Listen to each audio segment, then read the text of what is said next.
Hey everyone, this is PrinceBrightstar and welcome back to the Final Fantasy XIV No MSQ Completion Challenge.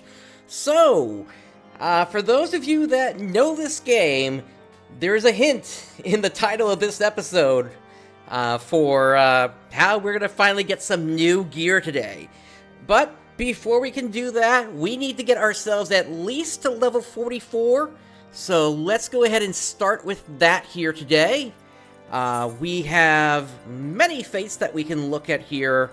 There is Rock of Ages, and it looks like I'm not the only player out here right now. So, with any luck, we will see some steady progress towards getting ourselves up to 44, at which point then we'll be able to put this plan into motion. The other thing that I'll note is that in my research, there was actually one other quest that we can do here that we're going to be unlocking at level 43, and you would not expect it where it unlocks. So we will see that soon enough here. But at least for now, we're just going to do everything that we can here to get ourselves leveled up first to 43.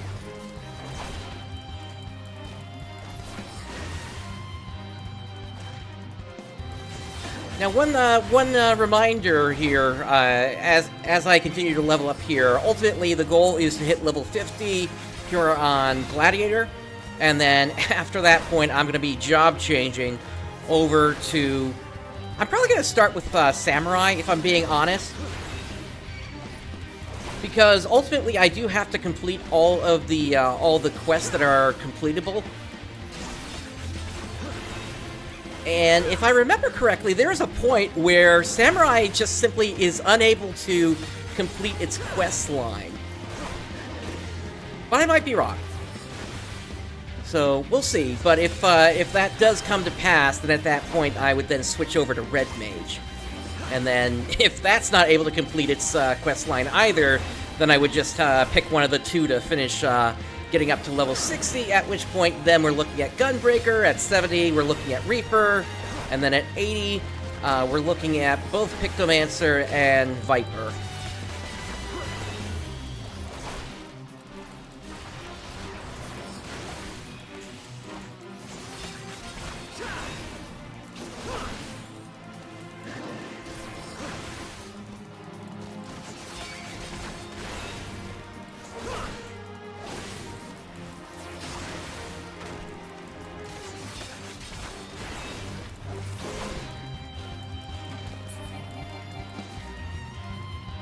Alright, that is Rock of Ages. Let's see. Next one, there is one to the west. That's sitting at 35% right now. Let's see if we can get down there quick enough. Unfortunately, well, we do have the other player down there. Oh, actually, they're just going after an Ice Sprite, it looks like. Let's see. Oh no, they're going after the Dragonfly. Okay.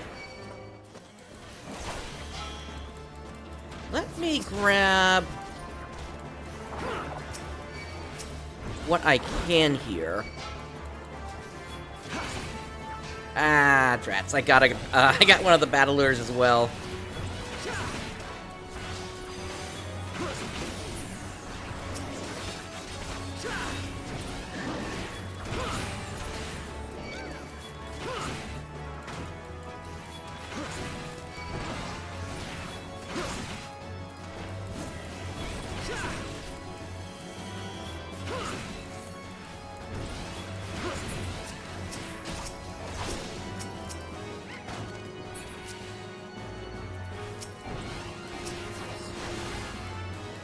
Once again, my fight against the targeting system is never-ending.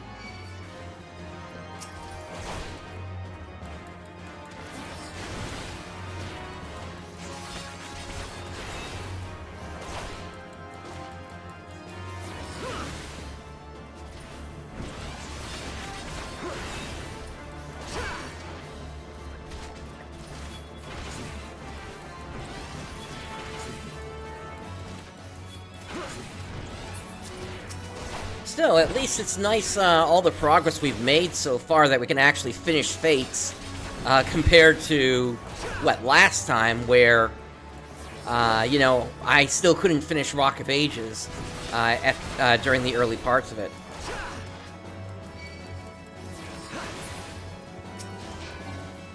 Okay, I'm gonna grab this one, and I'm gonna pull it over here, just because my health is starting to run a little bit low here.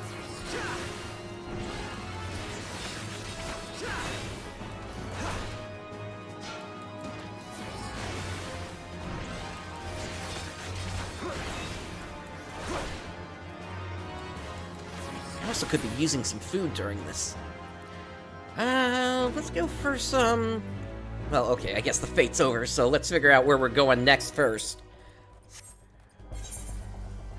Doesn't look like there are any fates up right now. Okay, so in that case, let's start to run our way down to...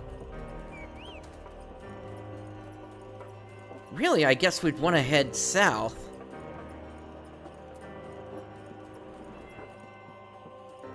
Since that's where those, where some of those higher level enemies start coming into play.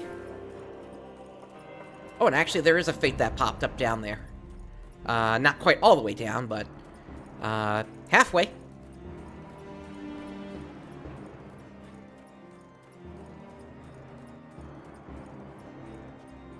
And obviously, going back to what I was saying before, obviously as we get underway with getting those other jobs leveled up, you know, there's going to be some downtime as we're waiting for, like, dungeon pops and such.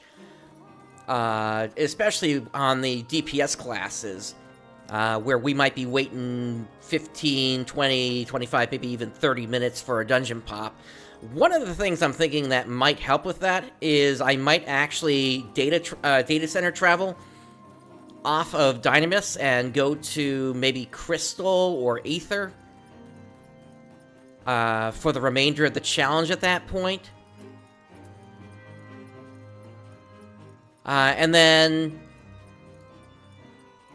another option that I'm going to have available to me is, while we're waiting, is we're going to be able to start working on the crafting and gathering classes.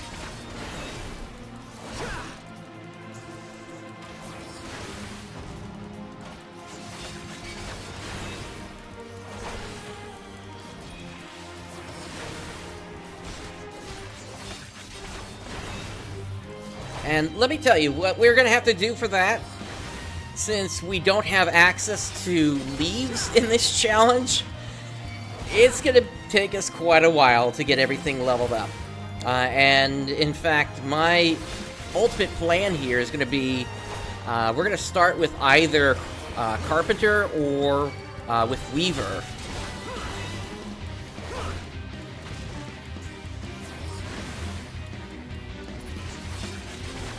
Along with Botanist. And we're just going to basically level those two classes up via just producing lots and lots of gathered materials. I'm not even really... I think my plan is not to even focus on crafting, like, too much gear, but rather to work on getting materials I'm going to need for leveling up other classes. Now, I don't have the, my crafting log unlocked here yet. I'm not going to have that until we actually get those classes unlocked. And again, I haven't unlocked them yet because of the supplemental challenge that I added into here, on top of everything else, to see if we can complete getting to level 50 and job changing without changing jobs once. Well, changing classes. Classes and jobs are, you know, they can be used interchangeably, but basically classes refer to the classes that existed during the 1.0 era of Final Fantasy XIV, and that they eventually turned into jobs in 2.0 once the soul crystals became available for you to basically upgrade your jobs. Alright, we have a fate over here.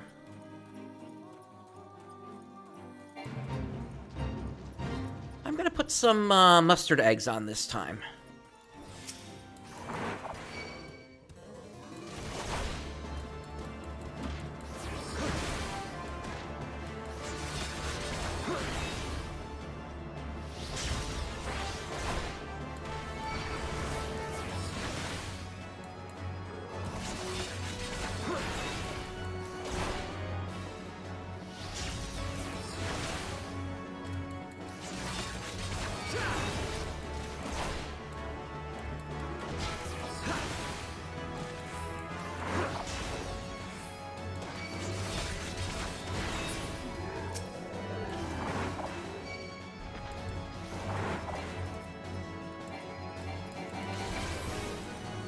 I couldn't reach him in time there.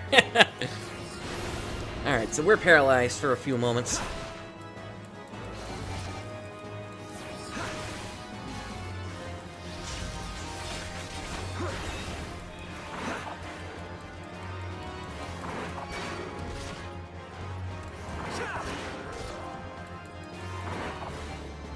I don't want to take multiple of these on at the same time. That would be a little troublesome.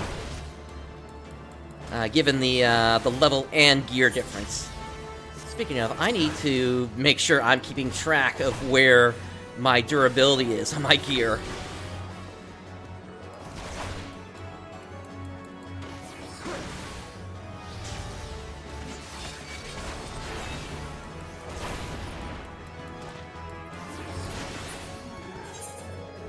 Let's see. This is still good for another 11% before I have to take it off.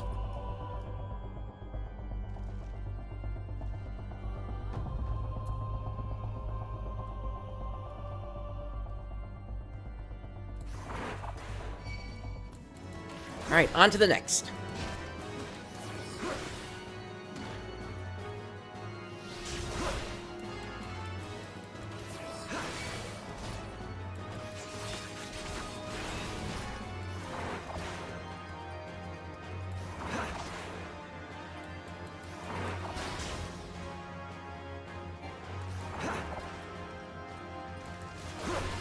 I was wondering when that reader was gonna stop walking.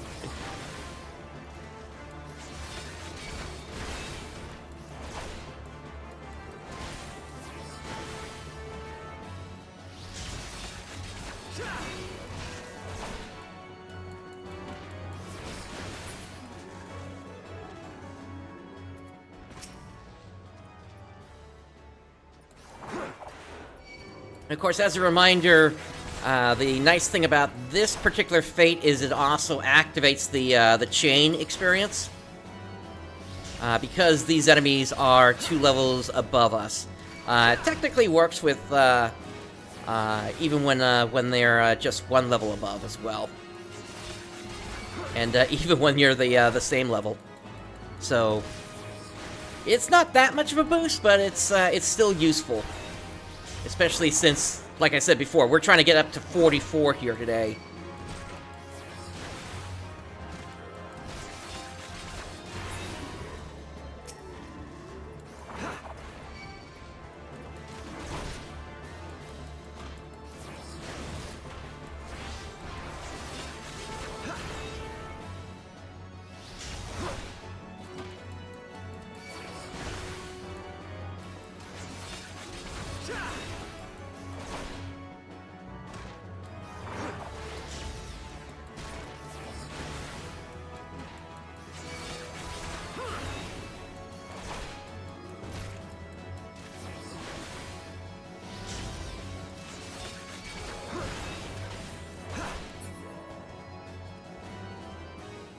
Alright, let's regen some health.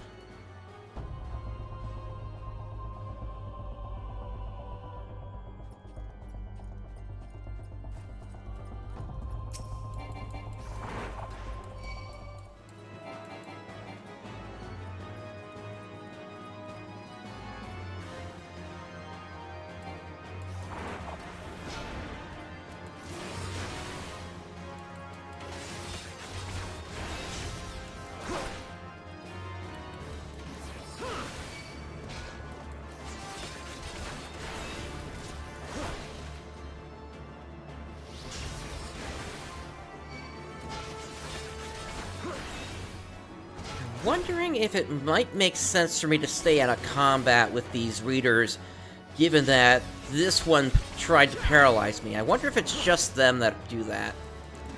Let me check it against the lugger next. Speaking of, they saw me.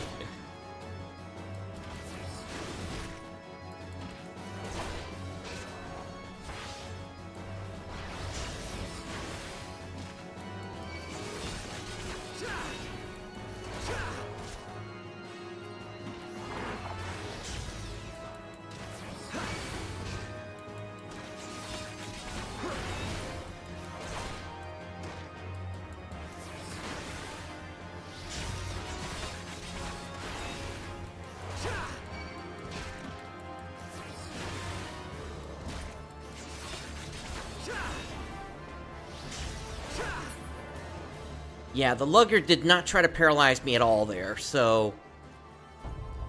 and then we got the logger.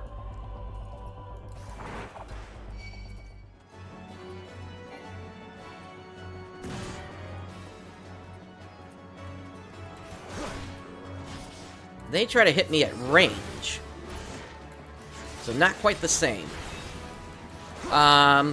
Looking at the progress on the Fate, though, we might only have these two enemies left to finish it up, so taking on that reader may be may still be required here, if nothing else spawns.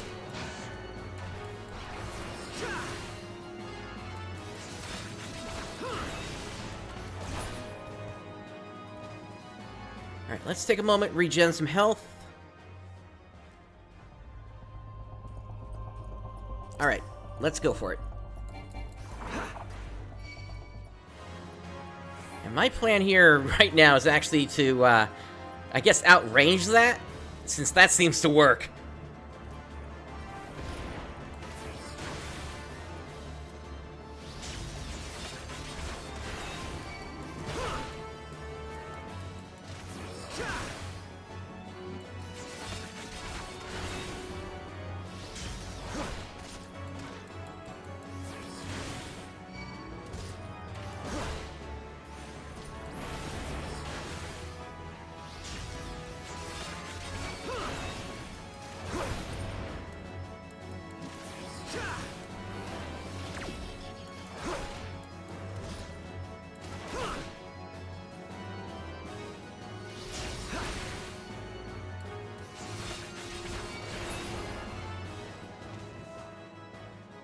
Alright, that Fate is done.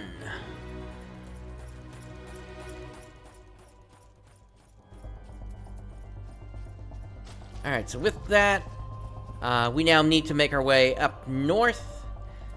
Given the limited time left on the timer here, let's go ahead. We'll pay for a teleport up.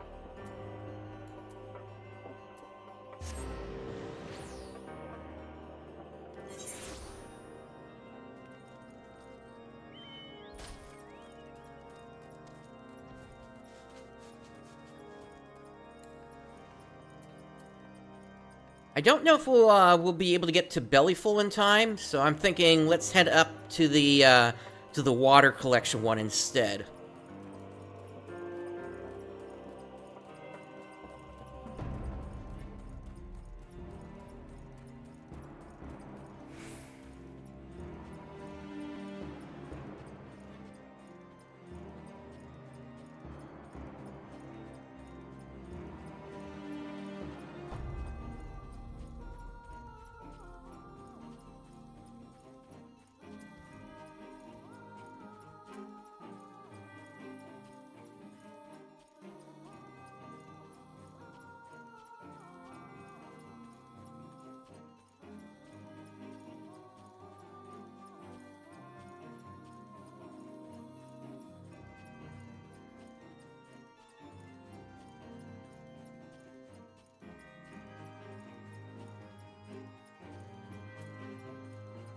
Ultimately, this is a,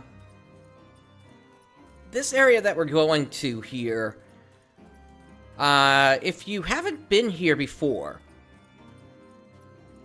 this is also the place, if I remember correctly, where you go to fight the Chimera for the for one of the for the relic weapons quest line.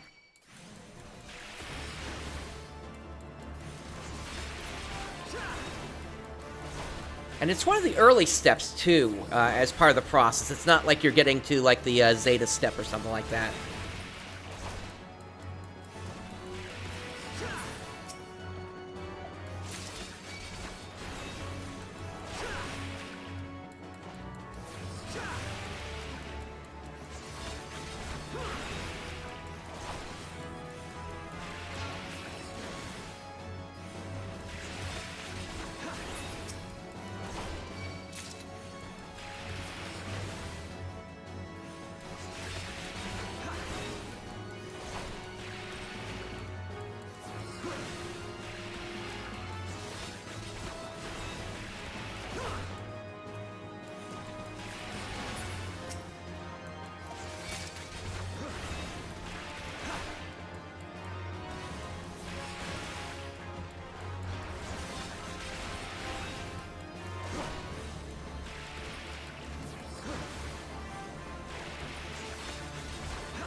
These water sprites keep spawning on top of me.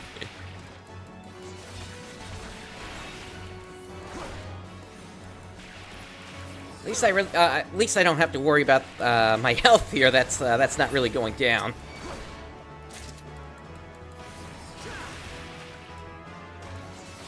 Still, I'd love a moment to grab the spot over there.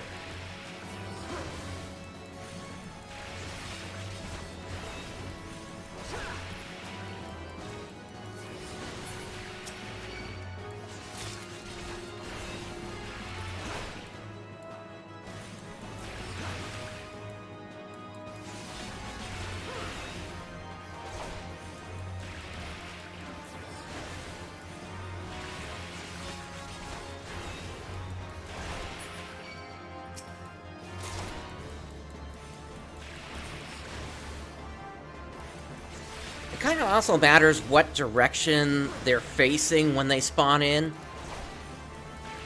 Like, if they happen to be facing away, then I won't have to worry. Unfortunately, that one's looking right at me. Oh, okay. I'll take it then.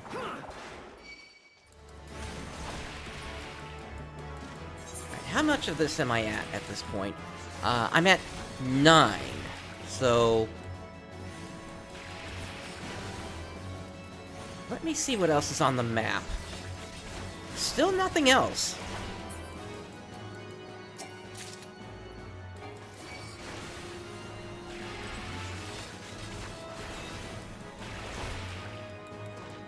What I'll say is I don't have enough right now to be able to complete this fate, and I don't believe there is enough time left on the clock to do that.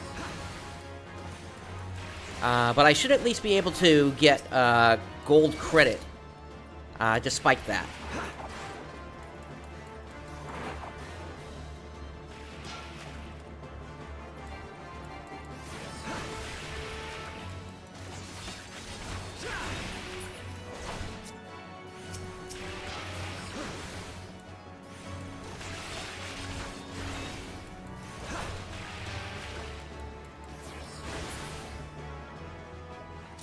Okay.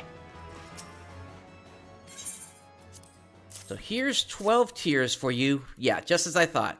Not enough to really finish that off.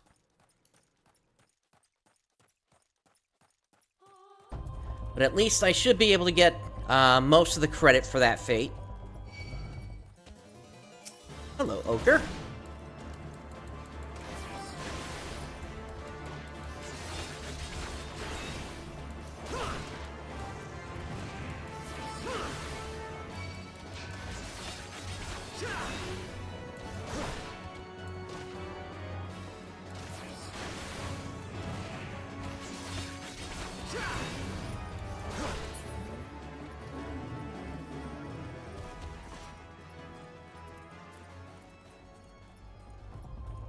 If that player's coming in for the fate, they're going to be disappointed with how much time is left. Yep, there it goes.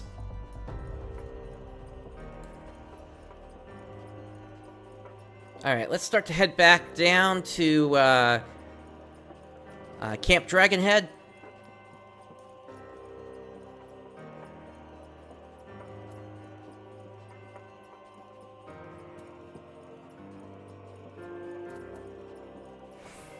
Again, right now, I'm just waiting for fates to pop here.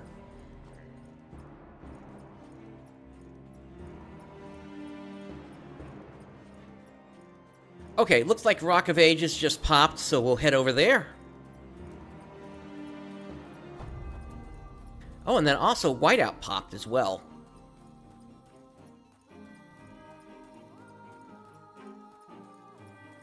Okay, so at least the map is starting to regenerate them.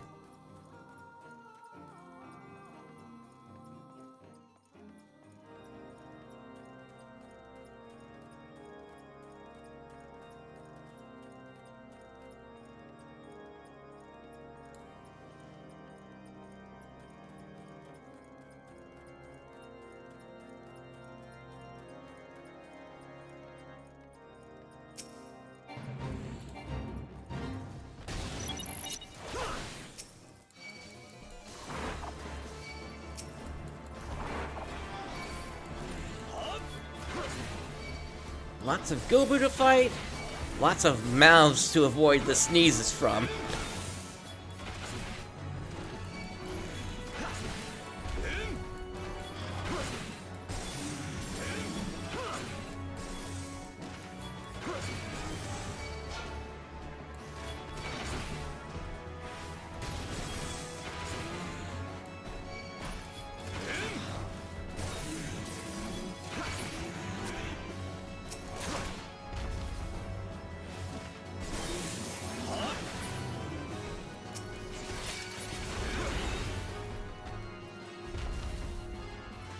Alright, the next set is incoming.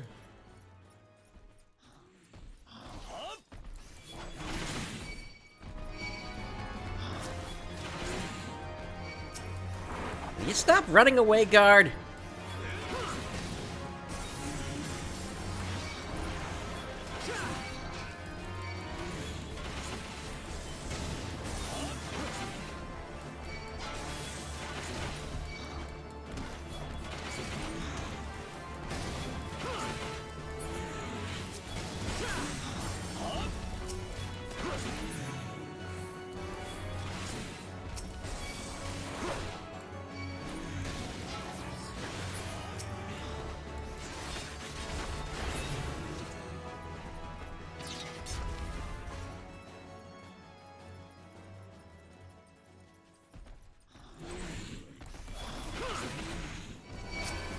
Alright, we got a bigger group this time.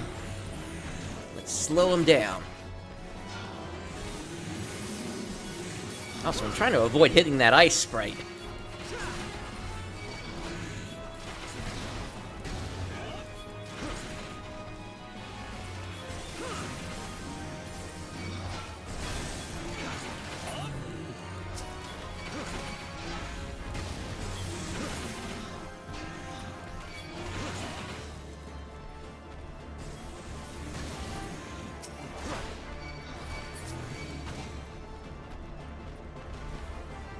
In fact, let's get out of here for a second. Just to make sure we don't accidentally hit it.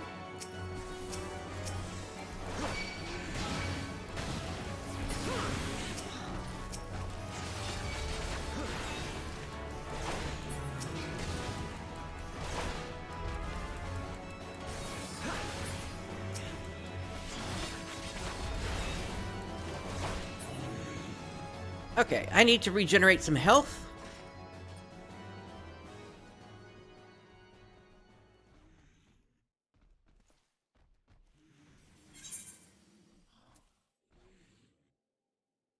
That's still doing okay. The sword is doing okay. Again, I want to stop with these once I hit about 15% condition on them. I am able to extract some materia from the sword at this point.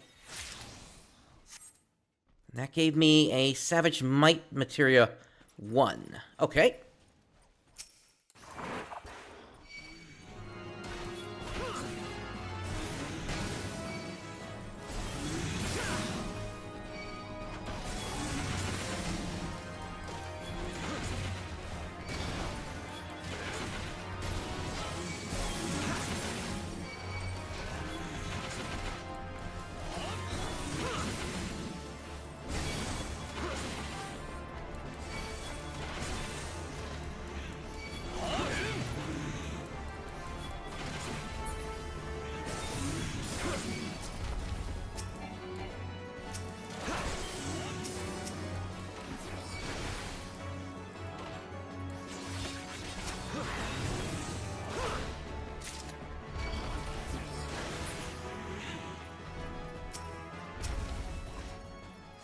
Alright, this will be the last target.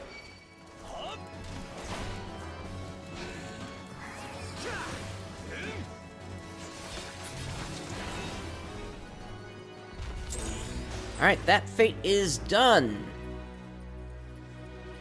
Just one or two more and we should be at level 43.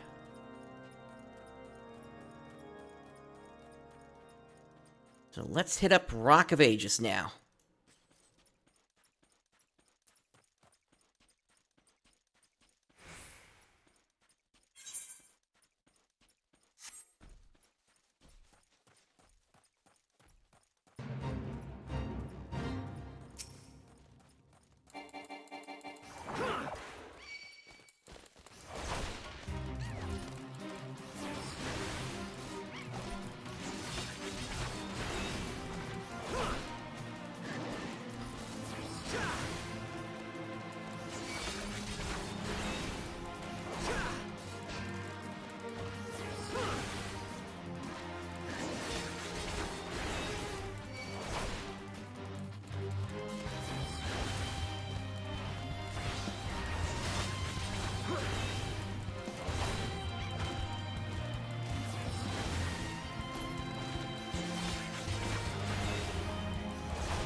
Yeah, I'm looking at where my health is versus theirs.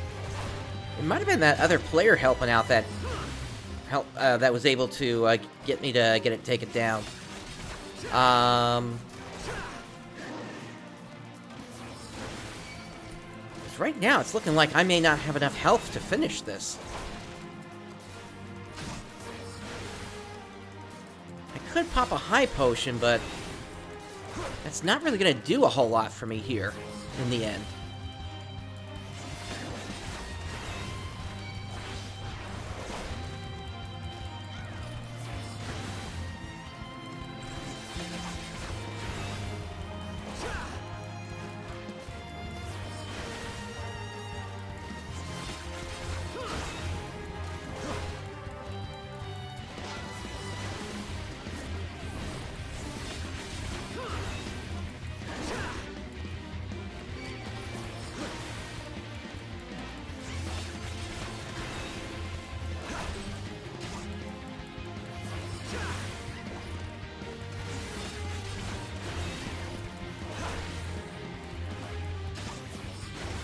Yeah, they're doing just a bit too much still.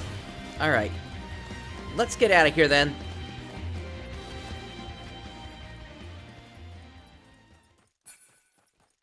Maybe at 43 then. There is still another fate that we can take on the Simply Red one up here.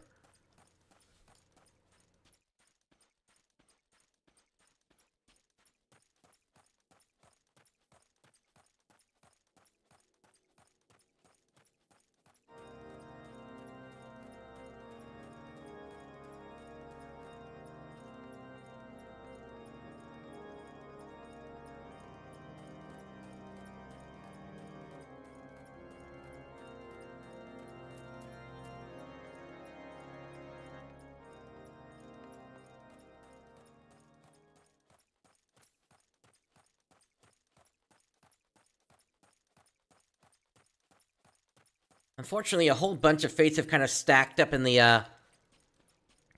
at the highest levels of the area here. Two over here in the Ixali stronghold, and then another two down towards the west side in the southern area. Although this one just popped as well, so It's not completely hopeless here.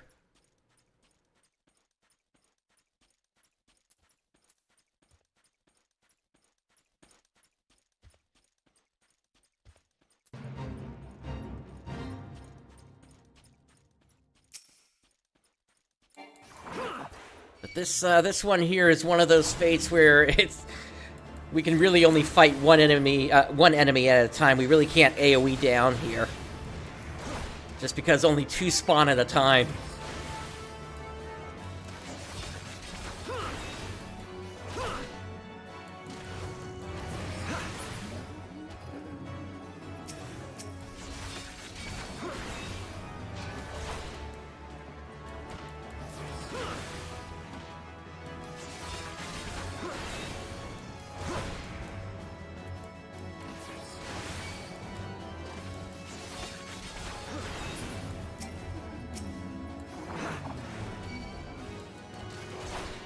Oh my goodness, that poor red horn there spawned up in the air.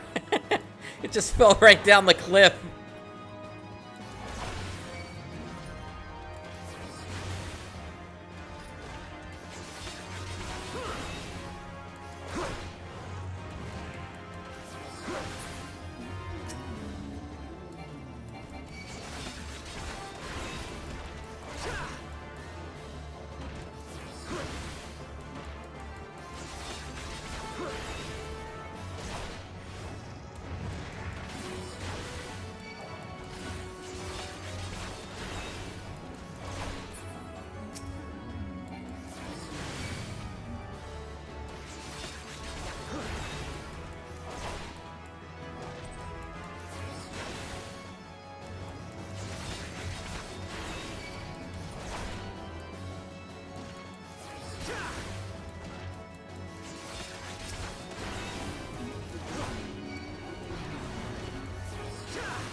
We should see what credit we get from Rock of Ages in a couple of minutes here.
Alright, I think that's the last one.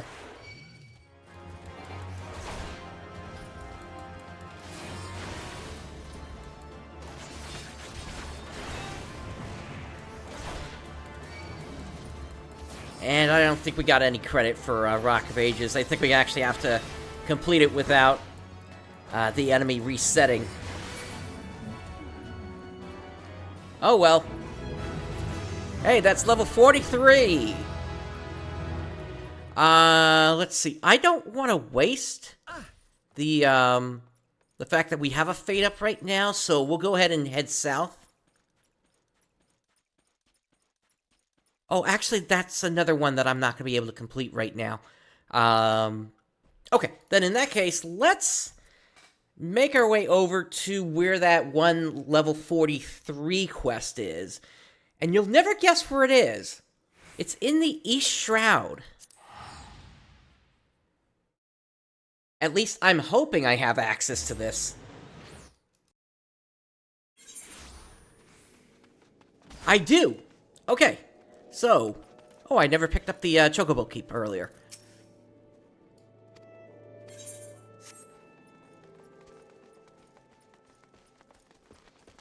Alright, so we are headed north.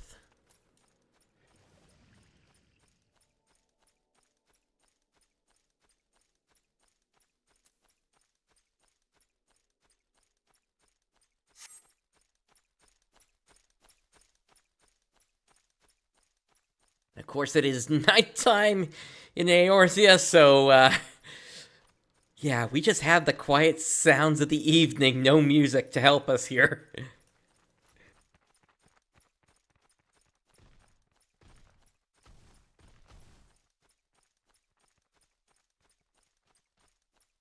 And that is going to continue to be a thing, even once I hit the, even once I hit level 50, because keep in mind, we're going to have to come back through these areas on our various gatherers.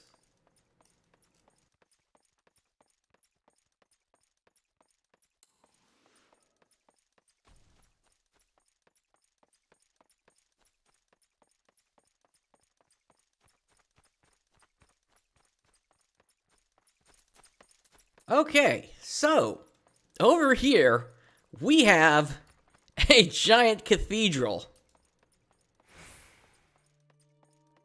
And inside here, there is a quest giver. Actually, it's over here.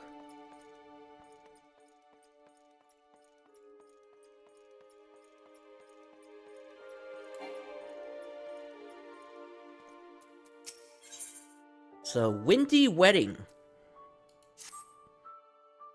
The sanctum feels so very sanctified, don't you find? A very good friend of mine, practically sisters we are, is to be joined to her beloved here, and I've been invited. It is such an honor. You ought to see her trousseau. But I digress. So easy to do that about dresses, don't you find? Especially about Meracidian samite and this wonderfully fine lace made by tiny Lalafellan children. So, interesting, one of the few mentions of Meracidia, even before the binding coils of Bahamut. Anyway, there I go again. I meant to ask you about wind sprites. Do pardon me. Well, not really wind sprites so much as their cores. I need 4 of them. Why? Oh, I can't tell you. Not until you get them. Secrets are so much fun, don't you find? Alright, so we need to find some sprite cores, and it is raining. Okay, so this is going to take us to the southeast, it looks like.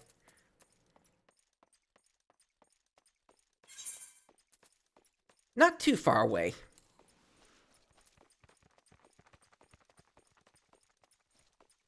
But this will be slightly into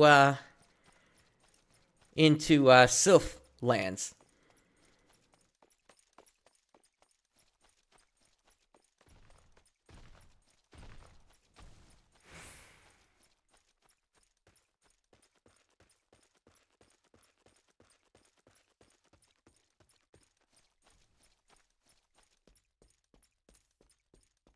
Although at these levels, I don't think we're going to have too much of a problem.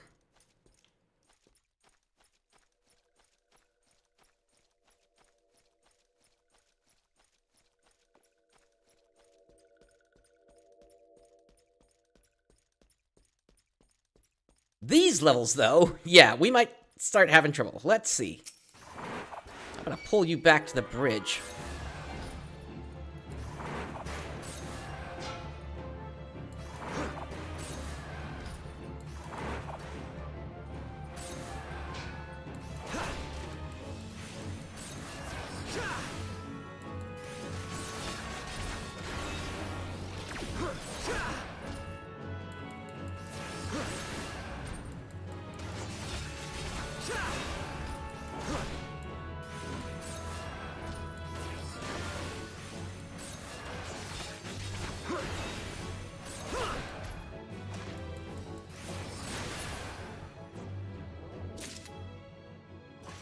And technically, we do start to have some options now, because there is a fate in this area that we could give an attempt to.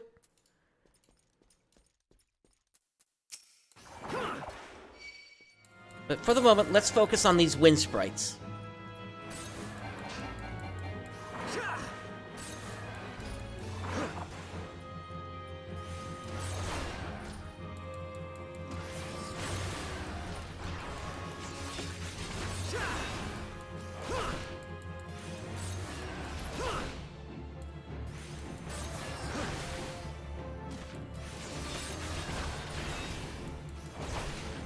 The main problem with this area is, unlike in Korthus, where most of the area is sort of a similar level aside from two smaller spots, here in the south it's like low-level fates.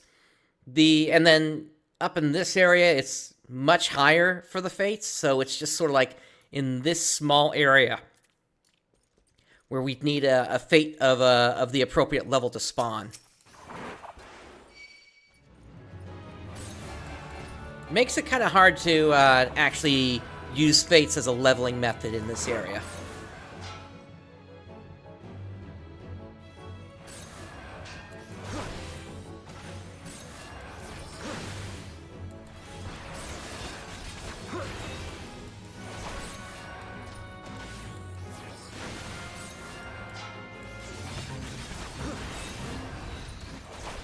Oh my goodness, the fate spawned right on top of us here.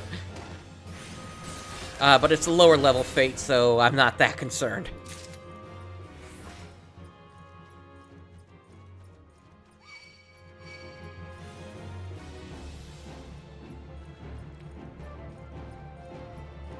Okay, I'm gonna try to outrun these. And then circle back, if I can. Okay.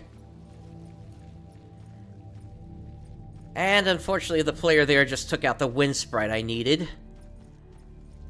And given the entire collection of enemies we have in this area, don't really have many options unless they're, like, willing to grab a whole bunch of stuff. Okay. Can I sneak in and grab that? Not really. I got a Morble as well. Can I... No, you're resetting already. Let's head back this way, then. We'll head for the bridge. And we'll grab this wind sprite.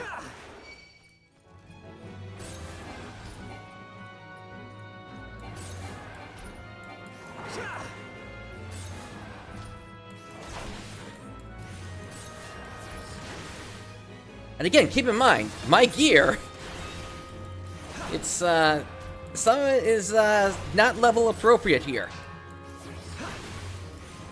These feet in particular.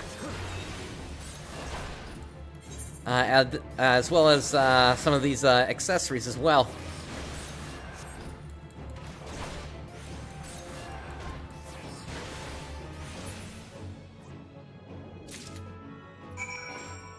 Alright, that's it for all the wind sprites.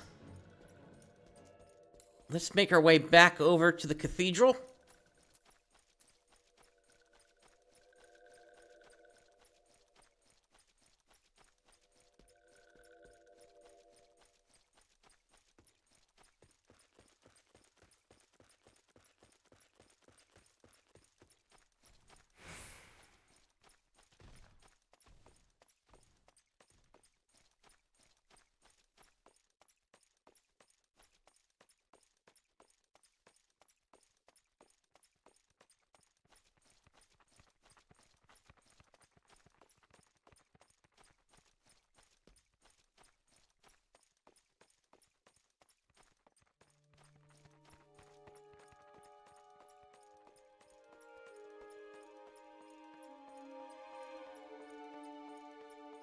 Alright, and we need to hand in this quest.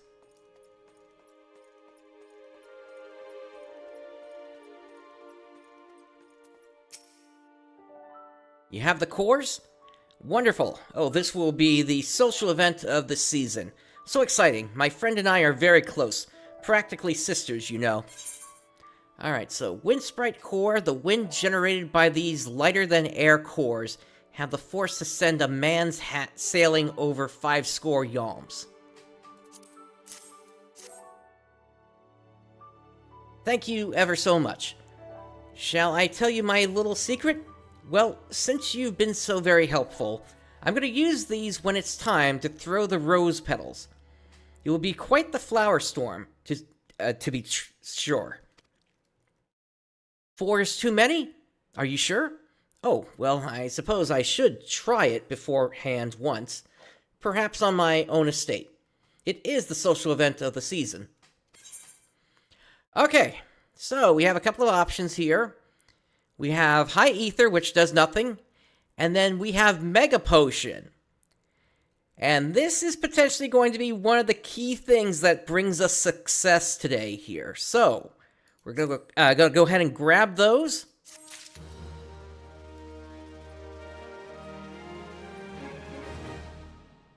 And then with that, okay, apparently a fate popped up over here. Given that it's not all the way in there, I'm willing to at least try poking my head over there and seeing what we can do.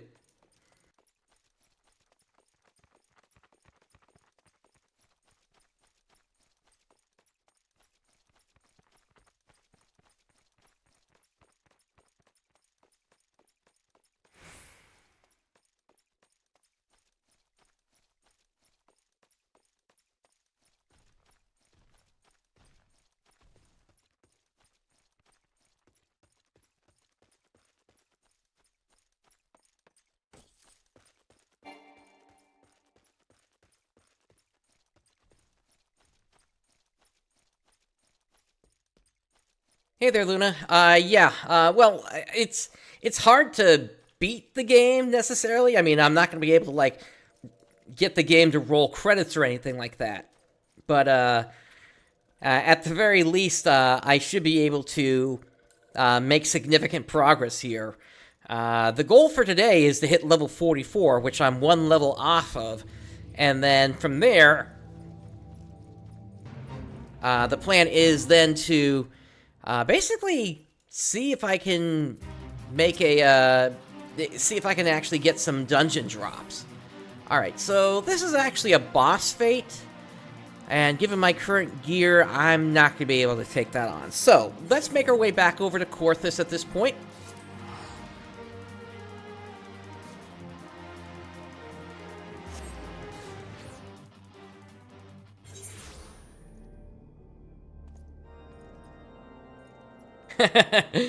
Oh, I don't know if I'm worthy enough for something like that. Let's see. So we got the House for Tom Engineer up, and then we got this one up. Bellyful. Bellyful is running out of time, so we'll go ahead and start this one up. This one is the one that chains into 2 other fates. We'll be able to complete 2 of them, but not the 3rd. Unless somebody else decides to come along and help out.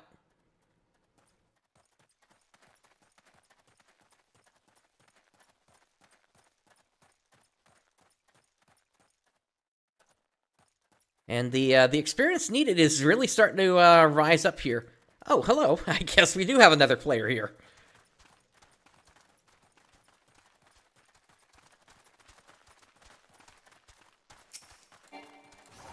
Still don't know if we'll actually be able to finish her or not. We'll have to see.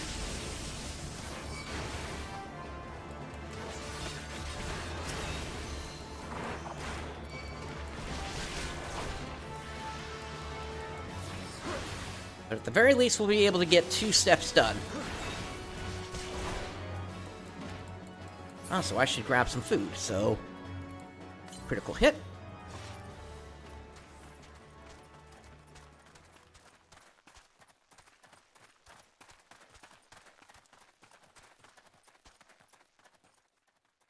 But yeah, I'm still on Gladiator at this point.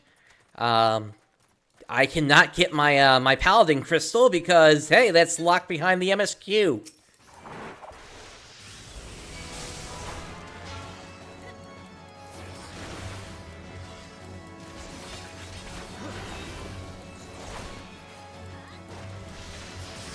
I think that's a ninja there.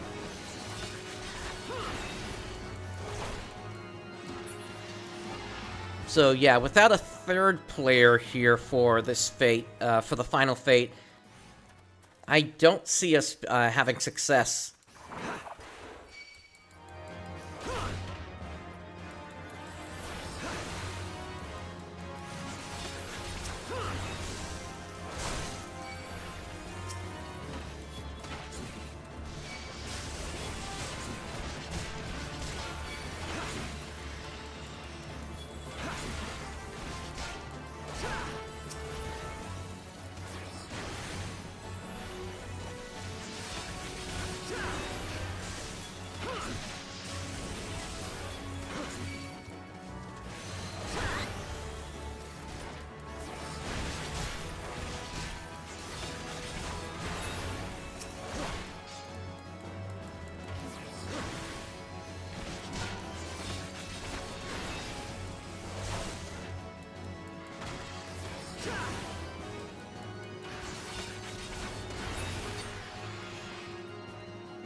Alright, that should be the first fate done.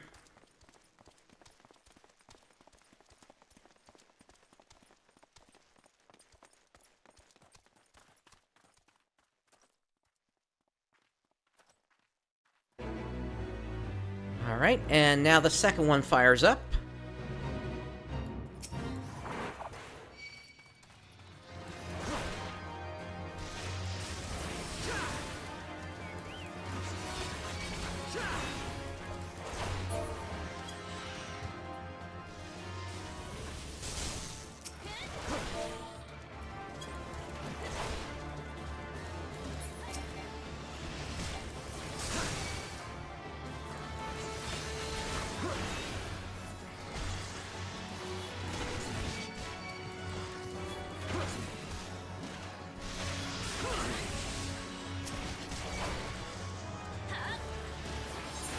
I should check conditions again here.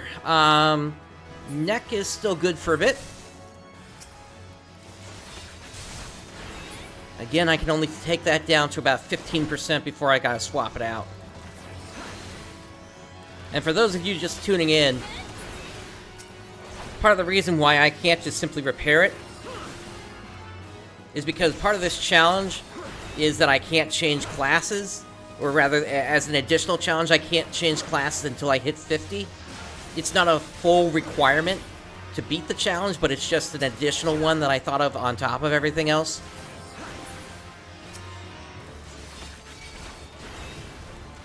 And so, since I can't change classes until I can get a job crystal, that means, in terms of the crafter classes, I can't repair any of their gear.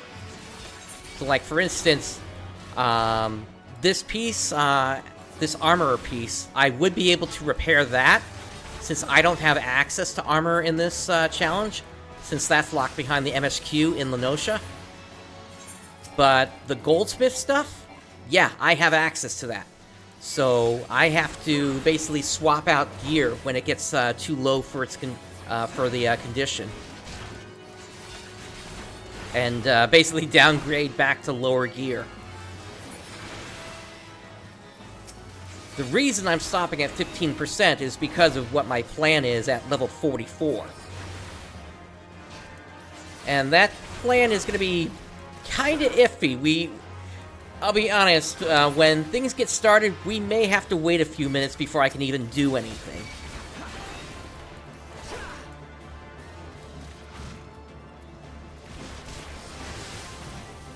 Either that, or I may have to reload things a few times until we kind of get lucky.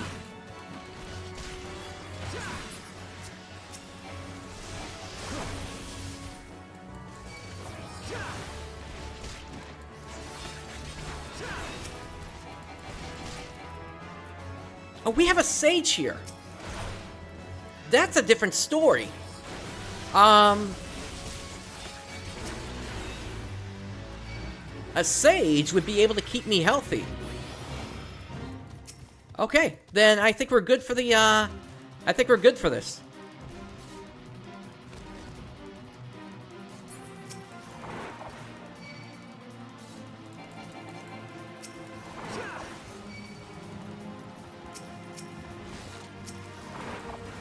Well, you're just you're just bringing them out, huh?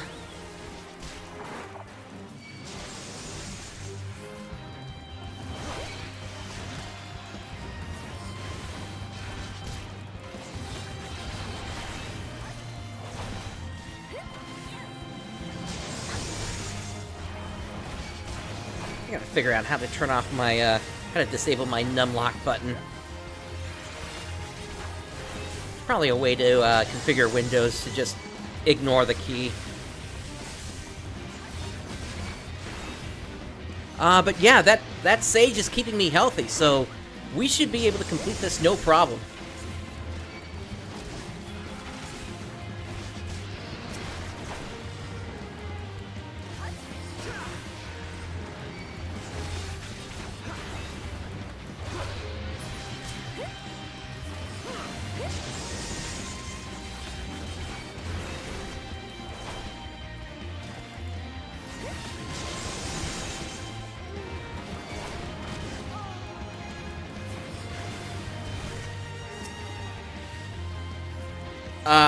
Was that the sage that just went down? No. Sage is over there. Alright, I'm gonna turn him this way then.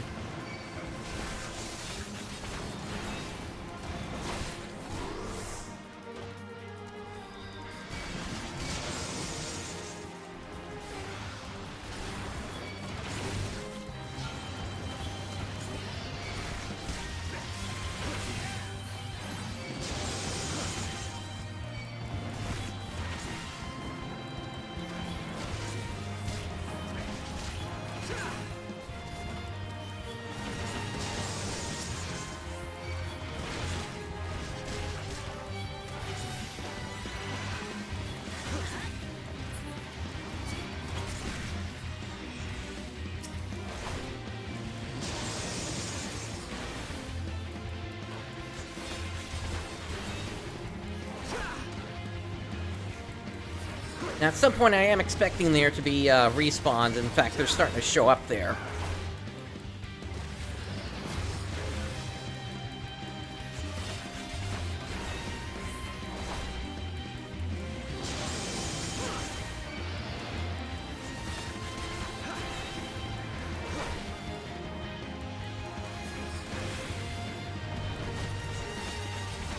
Did one of the other players just interrupt him?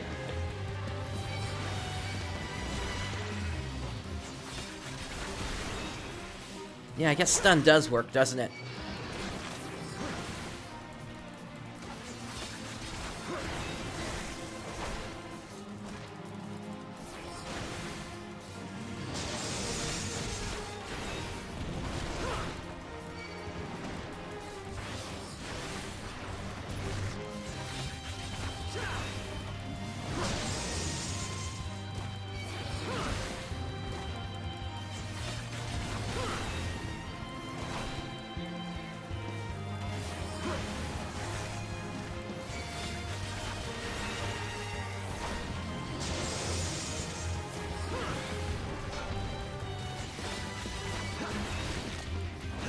Alright, here come the ads.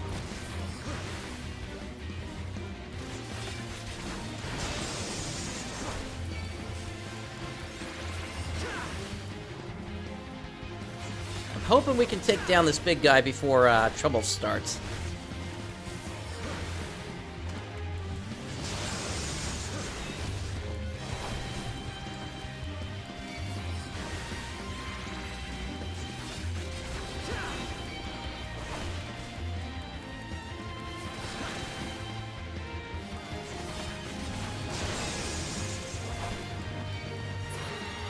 Alright, that's it.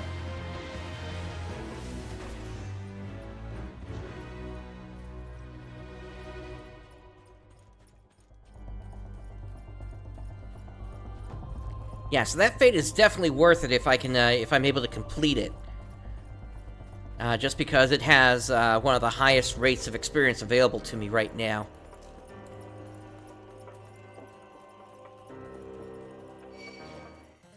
Looks like Rock of Ages is up right now. Okay, we've got a fate up down at a. What is it again? The Observatorium Etherological and Astrological Phenomena.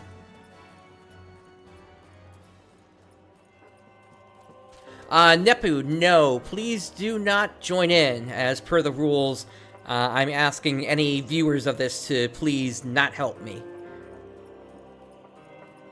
I can only accept help from random characters, and this is not a wink-wink. This is literally, if you do that, then I may have to. I would have to get out of the zone and just go somewhere else.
I'm guessing that was both you in there.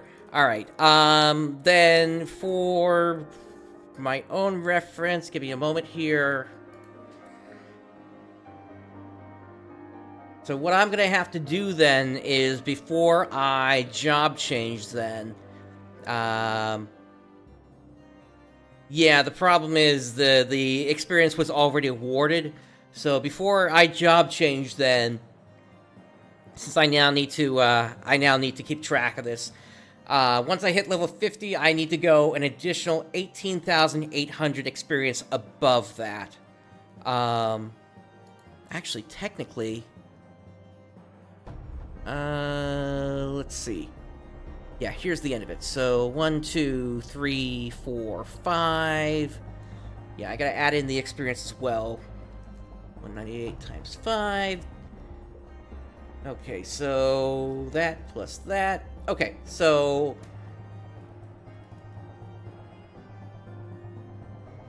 19,790 experience I gotta keep track of before I actually consider Gladiator done then. Okay. But thank you for letting me know, Luna. It's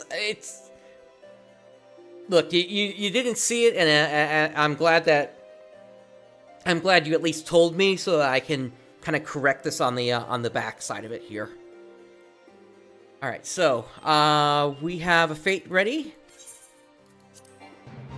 So this is going to be an escort.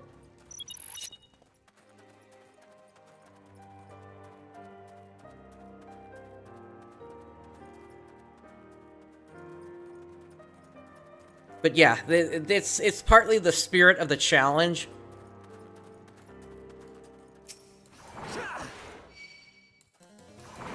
So this isn't something where it's like completely devastating to the challenge where I'd have to restart it, but you know, I need to make sure I take care of it.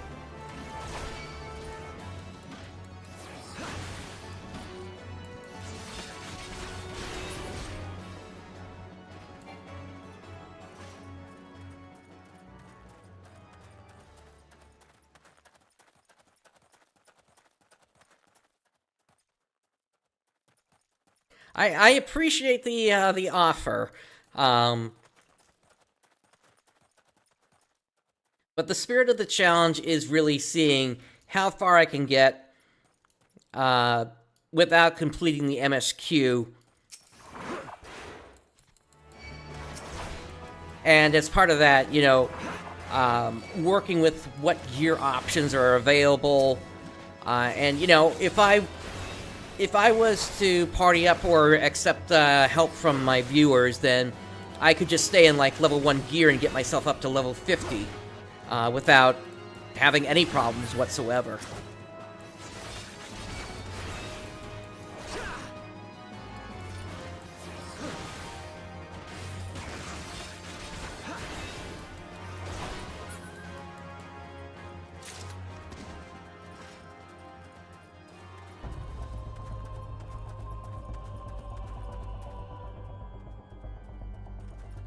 So it basically this just amounts to a small penalty, but it's not a devastating thing here.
Okay, once this is done, it looks like there's a new one that just popped up here. So we'll be able to head to that one. I might be able to do Rock of Ages now.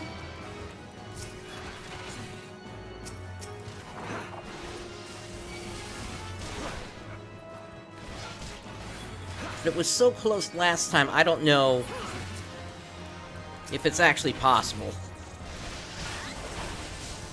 Especially since my gear hasn't changed.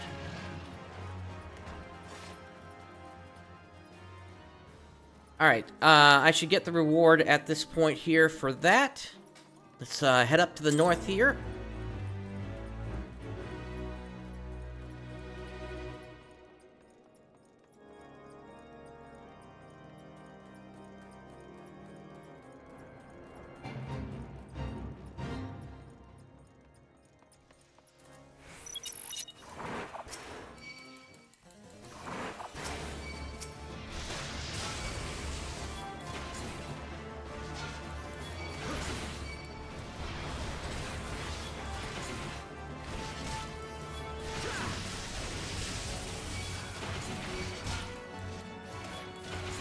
So, as of right now, Market Board is under restriction for me.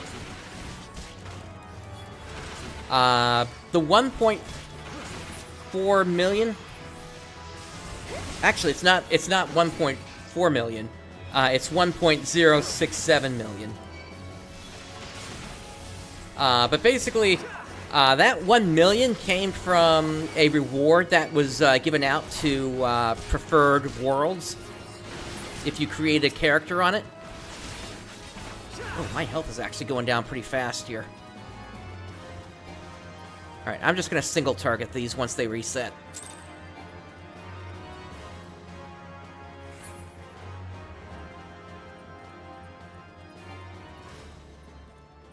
But from the start, I've had a restriction in place that basically said no market board access. What I'm thinking of doing, though, is if there's any materials that I'm unable to gather in order to complete a quest, that's what I would use that gil for.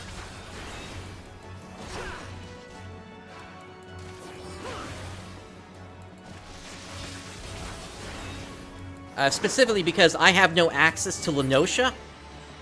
And with no access to Lenosha, there are certain items that I simply will be unable to gather. Like, at all.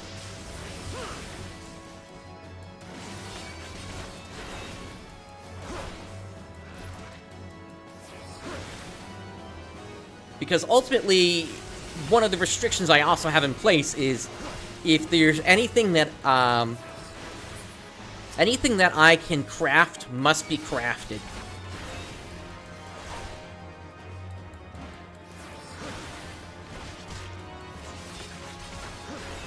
Wait, the market board is locked behind the MSQ?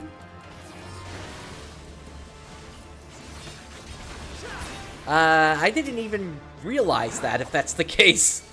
Oh boy, that's gonna make things even harder here.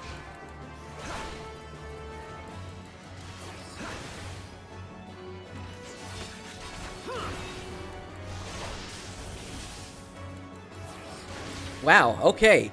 I may have to do something that no other player would ever do, which is basically set up like a, I may be the first person to effectively use the Eorzea equivalent of like an Uber or something like that. Uber Eats or some sort of service, maybe it's like Amazon. Whatever. Basically, I would need to set up like a shopping list, and I'd have to go to like Balmung or some other world where I could convince players to basically buy stuff for me as a shopper, and then I would trade them gil for the stuff. If that's actually the case.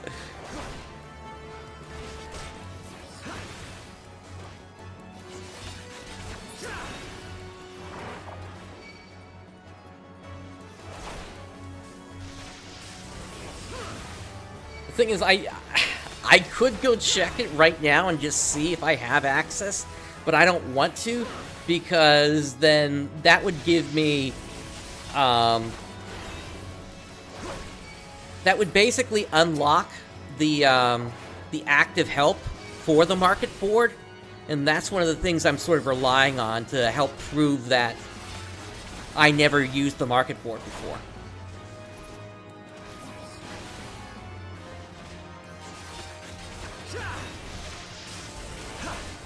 So, it's something I will figure out at the very earliest once I hit level 50.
Alright, so just scanning the map here. Once this fate is done, we've got this one down here that I can go to. Really, fates are the only way that I can kind of level up efficiently here. Especially given the limited gear I have access to. The only other thing is, you know, regular side quests. But, you know, those are in short supply in this challenge. Because there's a whole bunch of them that don't unlock until you get to certain points in the MSQ.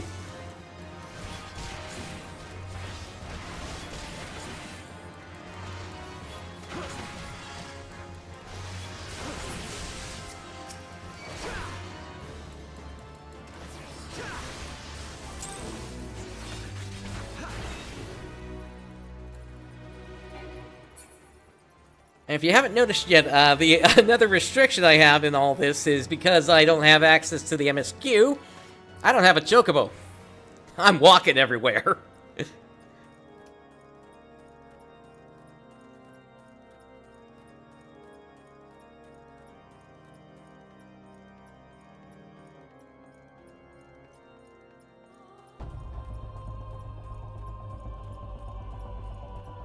Yeah, pretty much. I'm just some guy that's doing stuff out in the world, just trying to get by. These have about 4% until I have to swap out. This has about 6%. Again, that's so I can save them for once we hit level 44, and I can put my plan into action. The real question being, is my plan even going to work?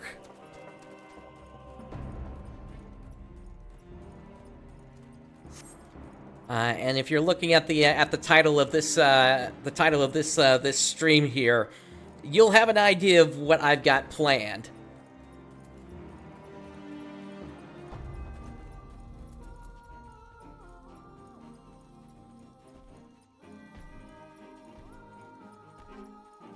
Because at this point, I need new gear.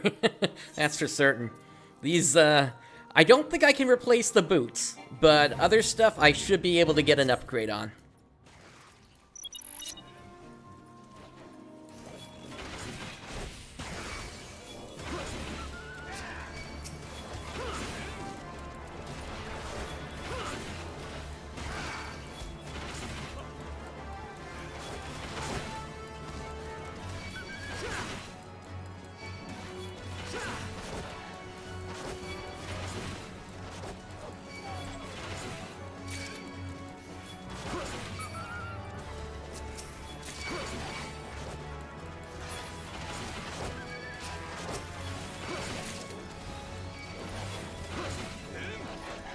Yep, I completely agree with you there. There's no mount access at all. I mean, I've got gifts from the developers. As you can see, I've got 19 messages, and those are all gifts from them for my account over the years. One of them includes a rideable Ahriman, and I can't use it.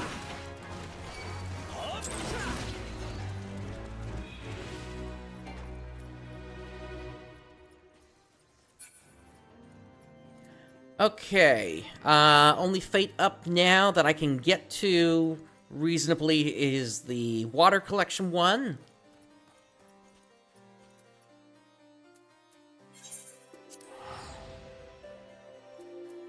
And of course, since I'm getting more gil than I'm putting out here, I'll take the teleport up to Camp Dragonhead. This way.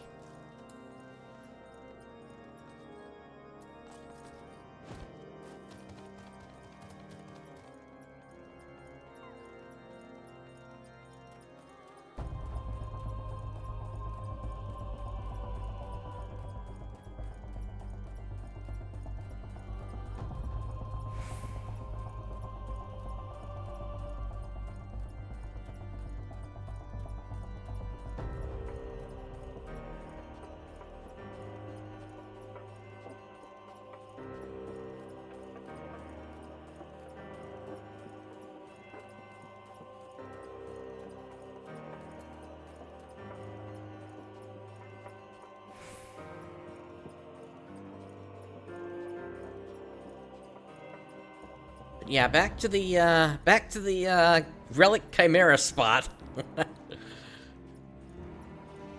Except in this case, we need to collect a whole bunch of water.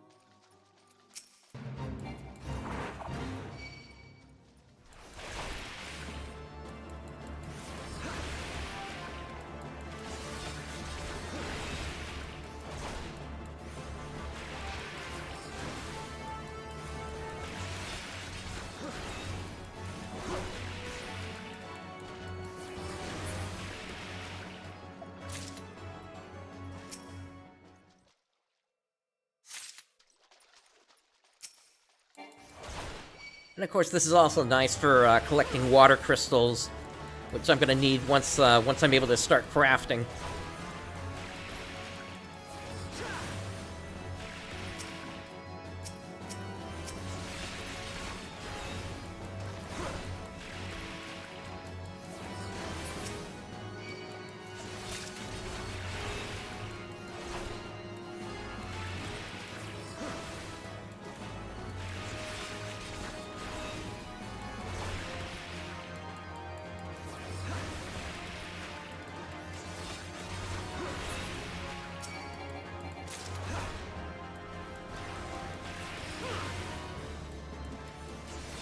Am I water crystals at this point? At 33 right now.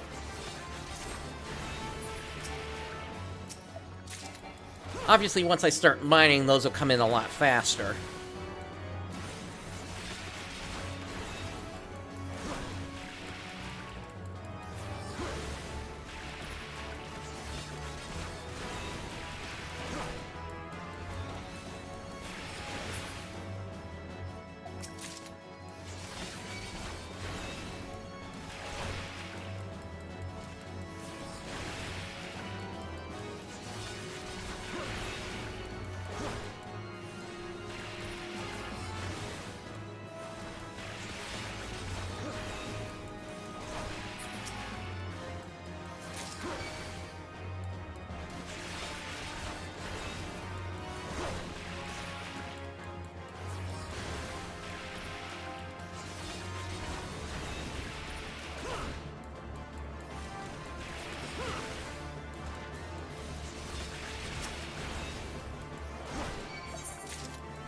I think around 20 is the number I need to hit. So we're about halfway there right now.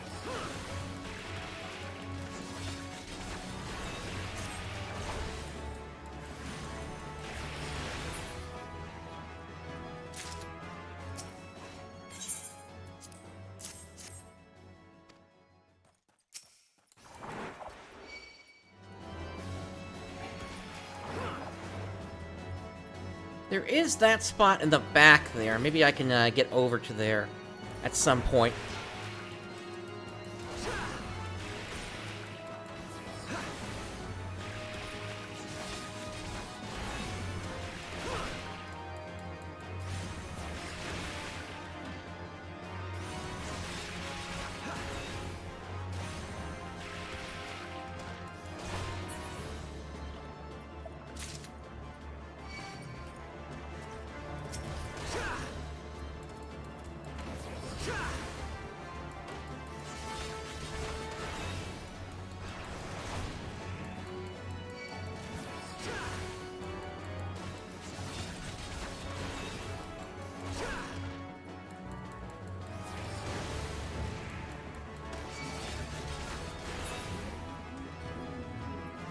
Looks like another fate popped up to the south, so we'll be able to go there after this.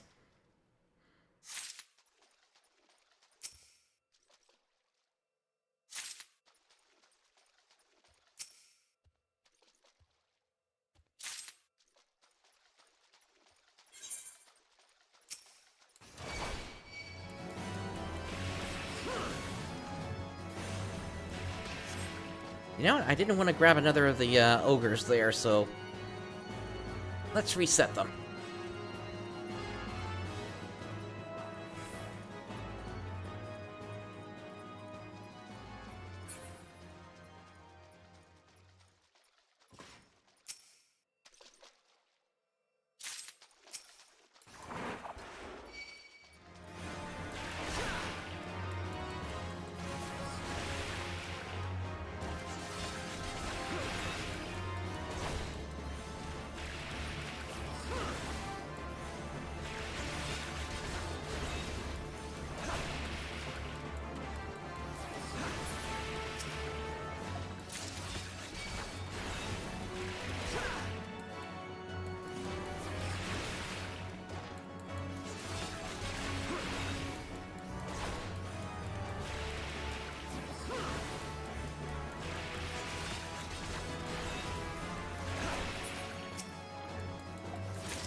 now that we have another player here, I'm going to go ahead and hand in what I got.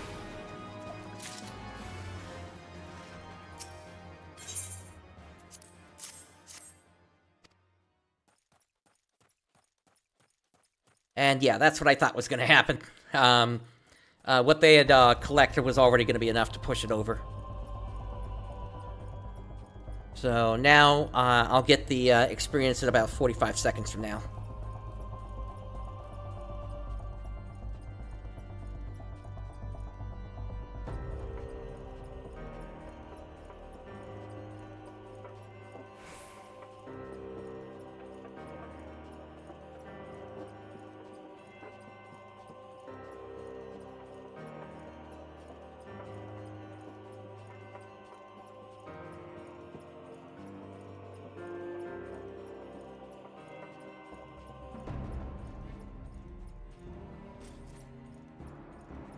Alright, for this one, we need to head inside the cave.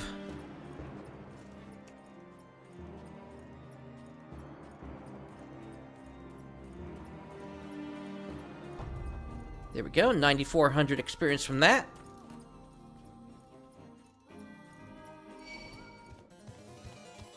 We're already halfway to 44.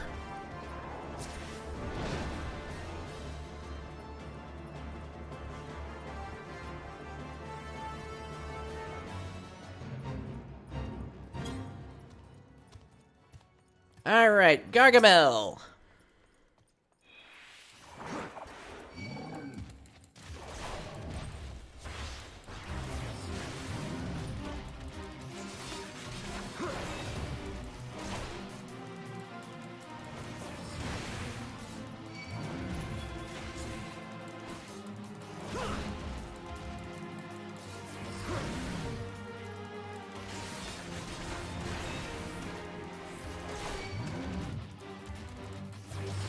Ifrit is definitely an interesting fight.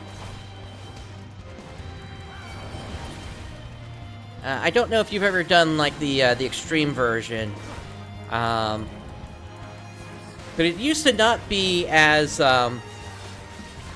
easy as it is today. I joined back during Heavensward. So I've been playing this this game for a really long time, and that's part of the reason why I even started this whole thing up in the first place.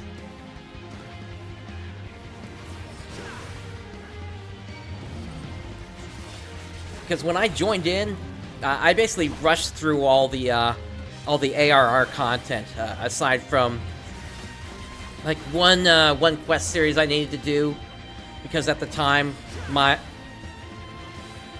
the majority of the content that I was doing was related to Phantasy Star Online 2. And Final Fantasy XIV had a crossover with that game. And so I wanted to make sure I covered that before it came into PSO2. Basically, Final Fantasy XIV sent PSO2 Odin. Like, just straight up the Odin fight.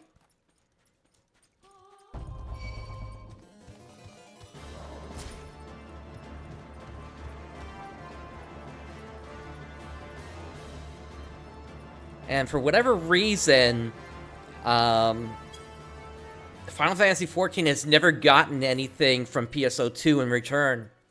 It's a really weird thing, because Yoshi P was saying they had to think about this stuff like 2 years out before they could release anything. Well, hey, you were talking about that in Heavensward, and we're in Dawn Trail now. Where's the PSO2 crossover?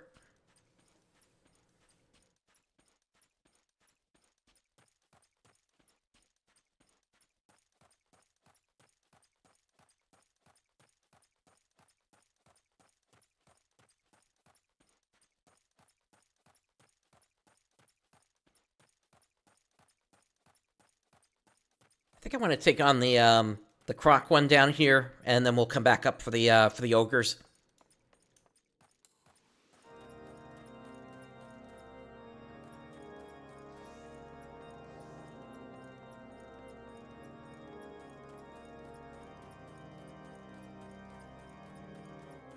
So, funny thing you mentioned Chrono Trigger.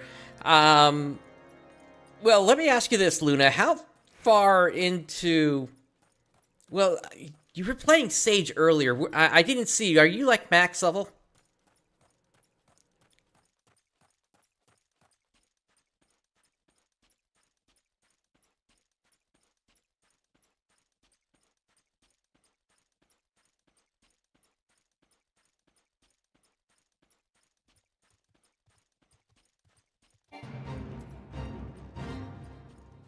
Gotcha. Have you at least completed Endwalker then? 'Cause that's kind of the bigger point.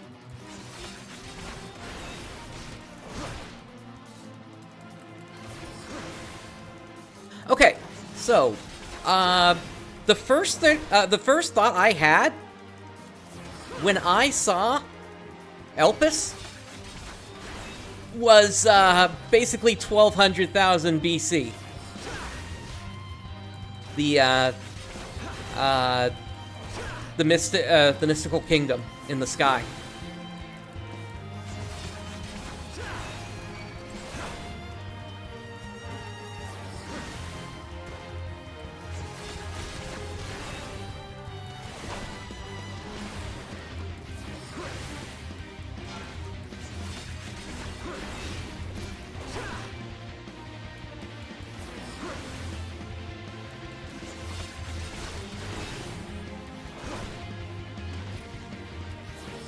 But I mean, if I'm being honest, I don't know if I would ever expect that game to really necessarily cross over, given that, what's his name? Masato Kato? They were more concerned with producing their own mobile game. What was it? Something, The Cat That Leapt Through Time, I think, which is sort of like a spiritual successor.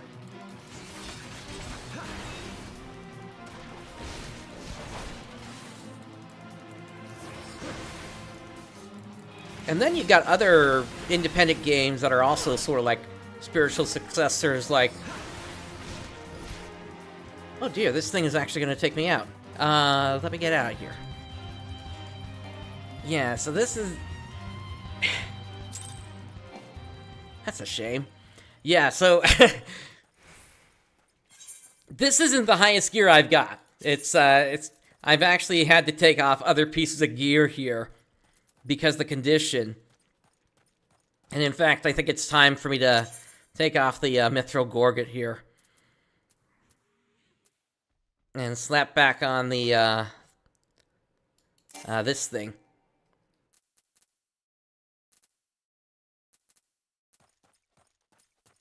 Because again, I'm trying to make sure I have enough saved up for, what I'm going to be doing in a little bit here.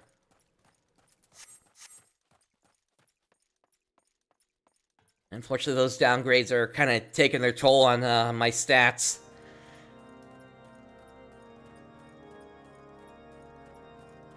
Yeah, it's a real shame about Akira Toriyama. That's for certain.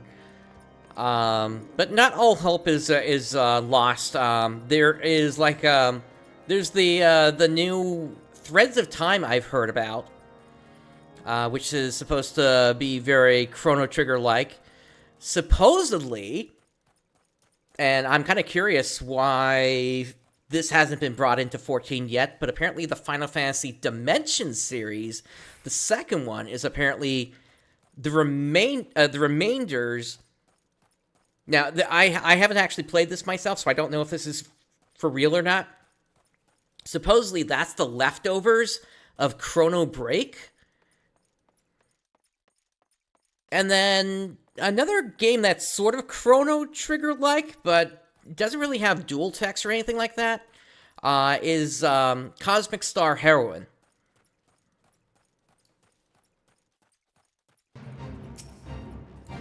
I played that several years back, and it's sort of like a combination of Chrono Trigger and Fantasy Star and a couple of other games all wrapped into one.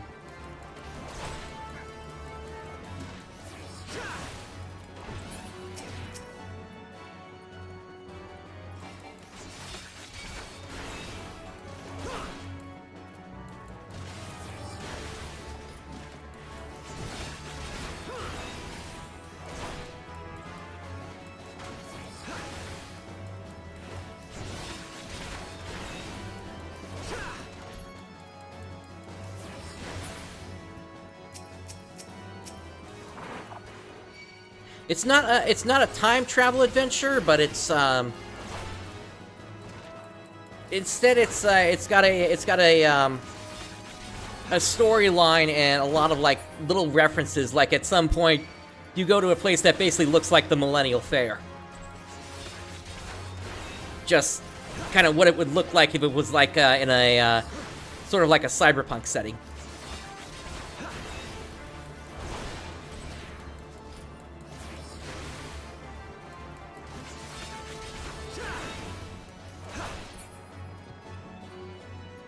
I only played a little bit of Legend of Dragoon, but I at least am aware of that. That's the one that had the button press combo system, right?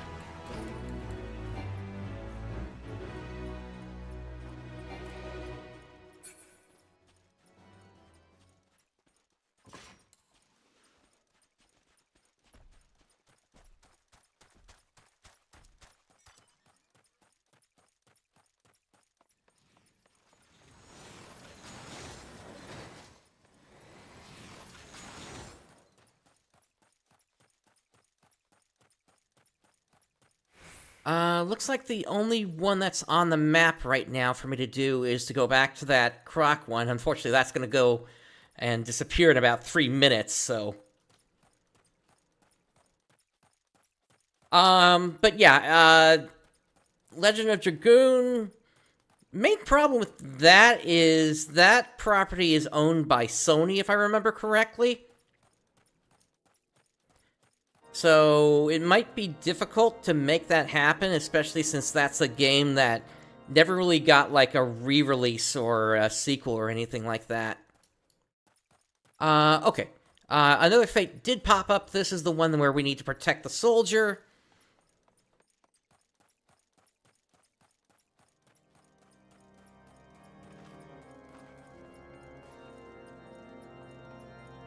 It kind of comes down to the question of what's the incentive for Final Fantasy XIV to cross over with Legend of Dragoon if that game is basically out of print by 20 years at this point.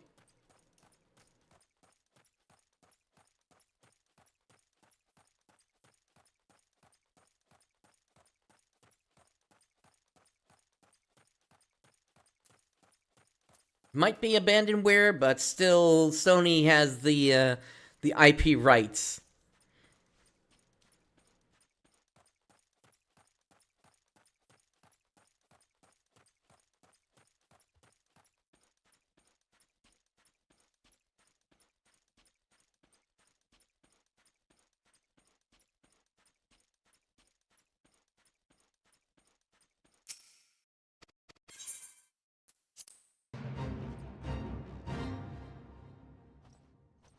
Alright, let's see which version of this fate we got. Is this the one with 3 or 4 enemies at the same time?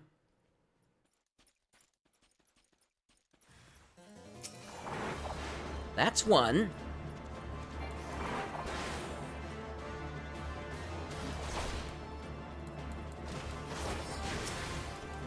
This is looking like the version with 3. Okay.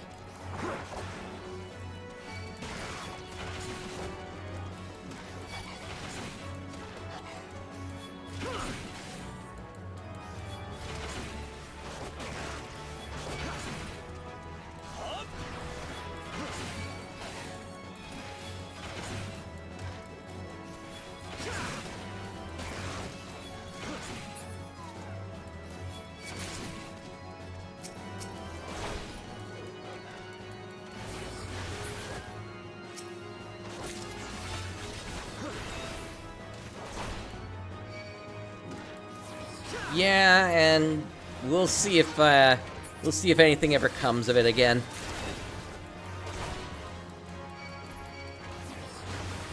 Until then, you know, there's always picking up the PlayStation 1 discs in the wild.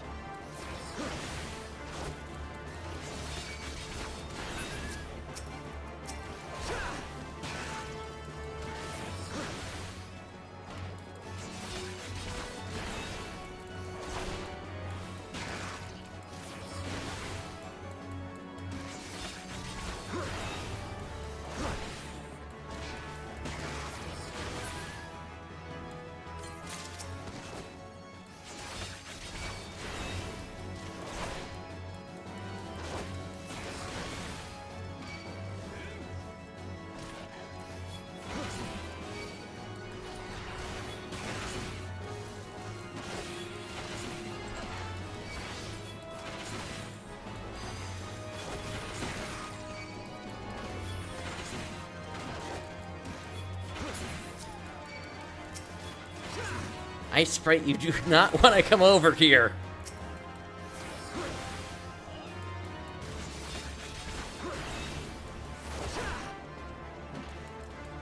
But yeah, there are other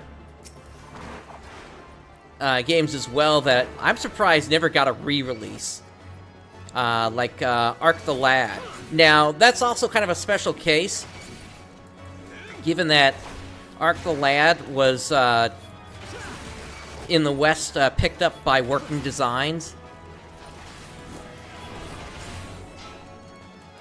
So I don't know if we were to get like a full retranslation, if Ark the Lad ever got a re-release.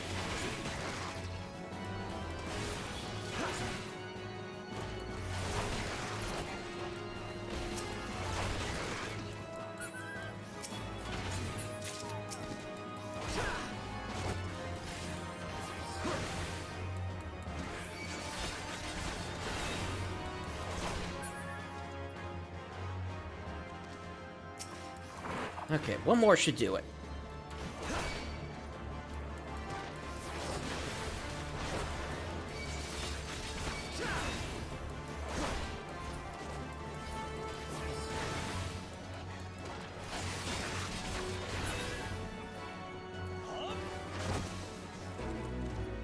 Alright, that's another fate down.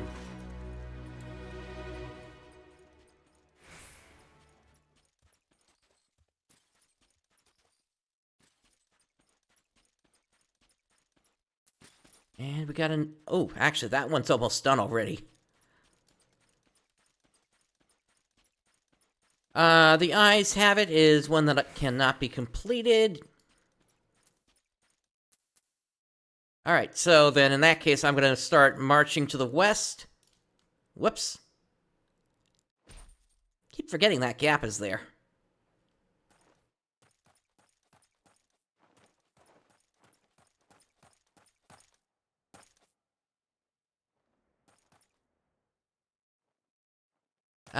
That looks like the way out over there, I think.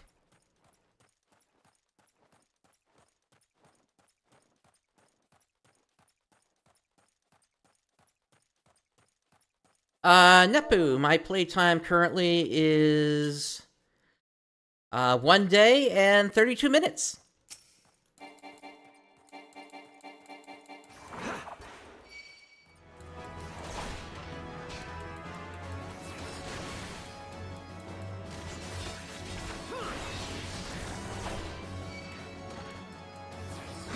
Yeah, eventually I will be able to.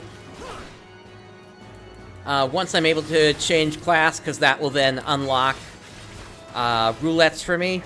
Right now, I do technically have access to the leveling roulette, but I put a restriction in place, given that it's frowned upon to join a dungeon without access to a job crystal.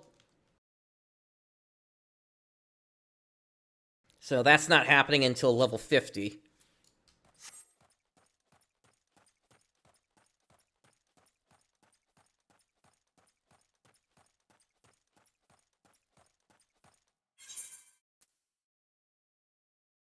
Okay, there's a fade up down there.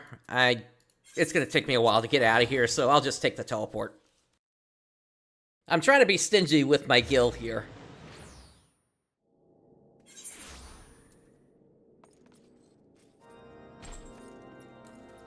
But each fate does give me enough gil to make up for a teleport back to Camp Dragonhead here.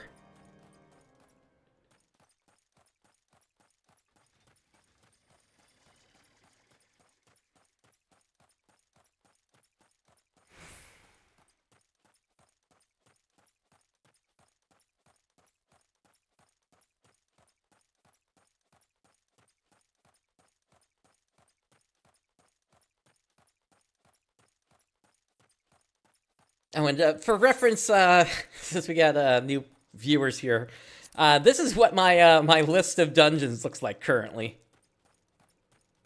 Yeah, no Sastasha, no none of the stuff you would typically see on this list.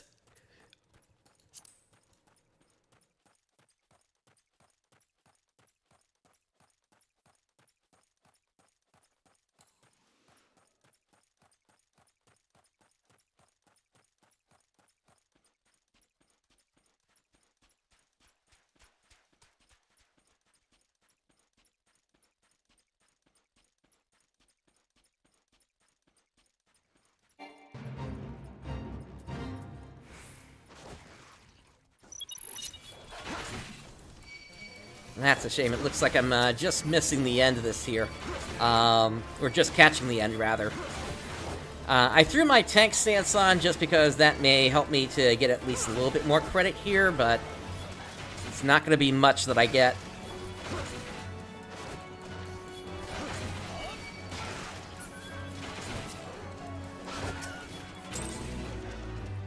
Oh, hey, I actually got gold still. I'll take it. Alright, so we'll take another trip up to Camp Dragonhead since, we've got that chain, up again.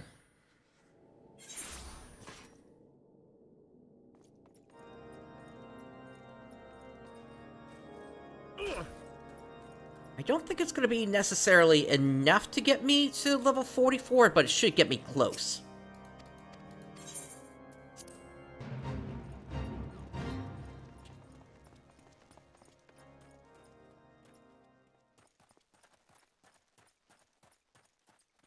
Yeah, at some point I gotta get back to Vesper Bay. Because there is one more quest that should unlock a dungeon. It's just, I'm not sure what level it actually becomes available at.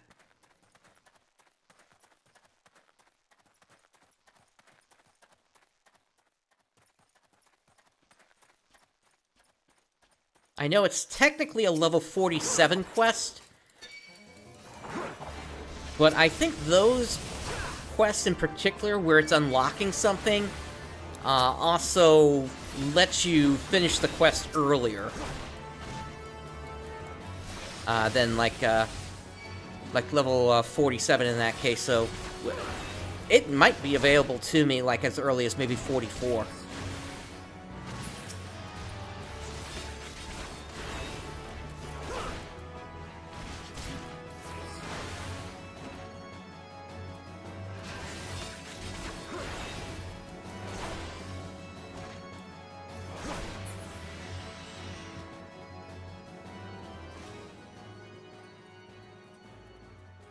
Well, once I hit level 50, I am straight up job changing.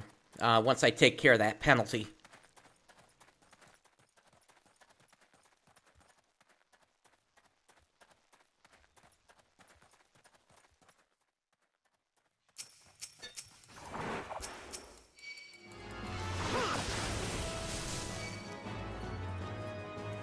That's basically the easiest way for me to get a job crystal. So I can then start to level up via the leveling roulette.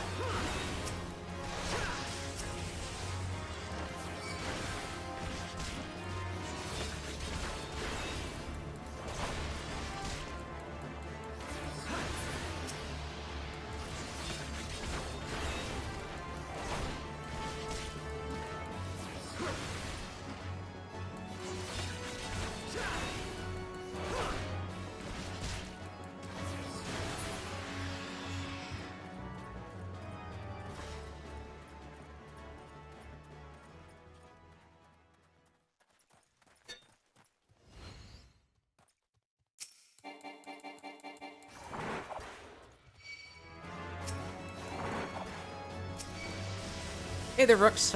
Things are going well tonight.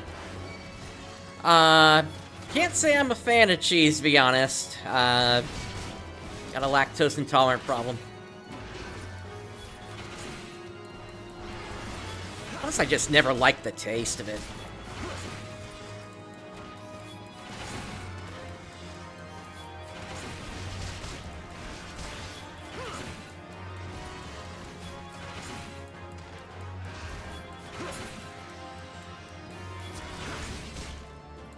Oh.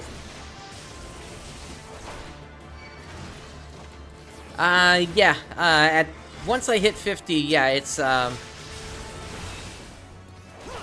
things are gonna start to really change, and really, the plan is gonna be, at that point, you know...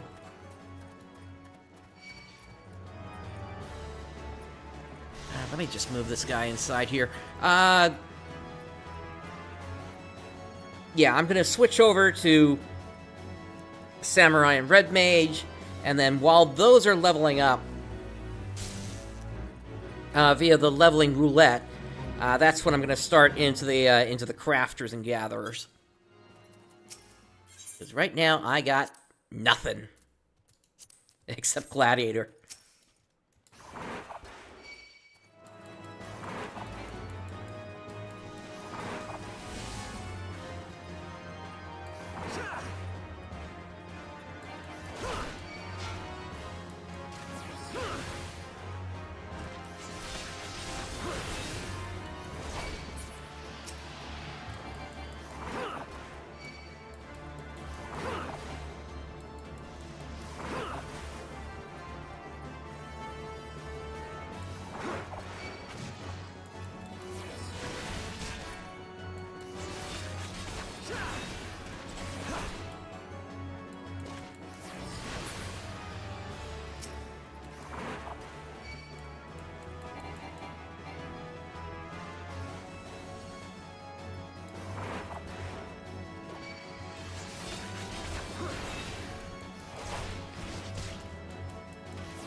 I might be able to take a packet through here.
Looks like we got a blue mage that popped in here.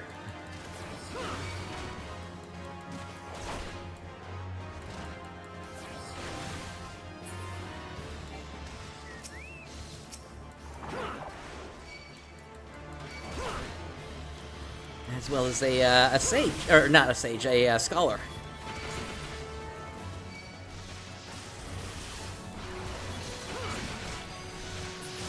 Again, random players are fine, but I can't allow anybody from the from chat here.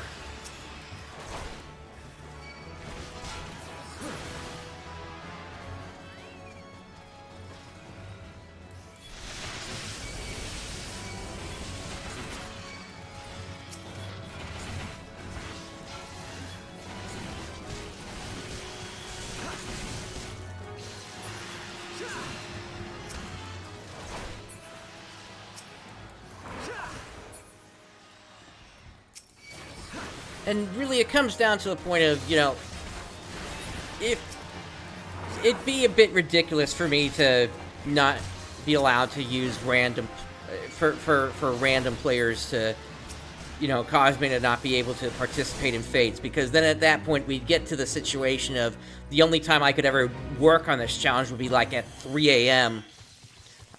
When nobody's online.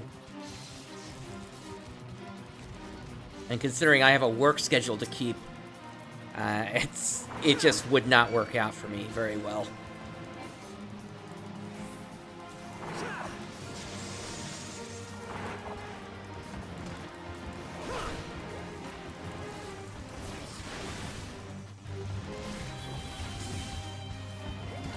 Is that a scholar?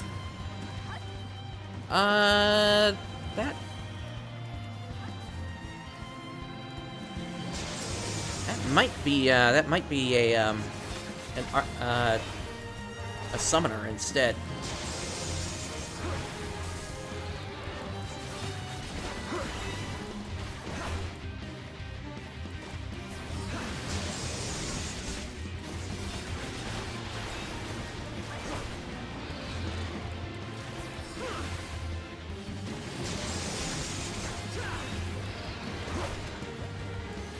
Yeah, that's a summoner. I see a fruit there.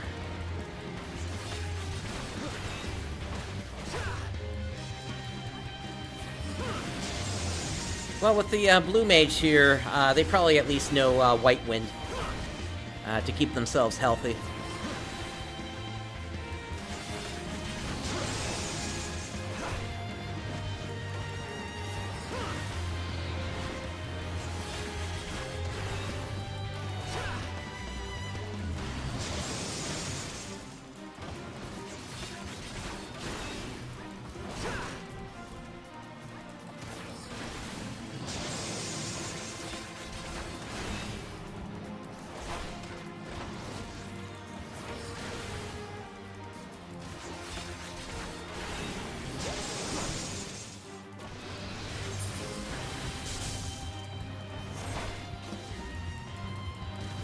Alright, so my sword is at that point where I need to swap it out, but it doesn't matter because this fate should give me the last of the experience I need to get up to level 44.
Just about have it down. They're down to about 17% right now.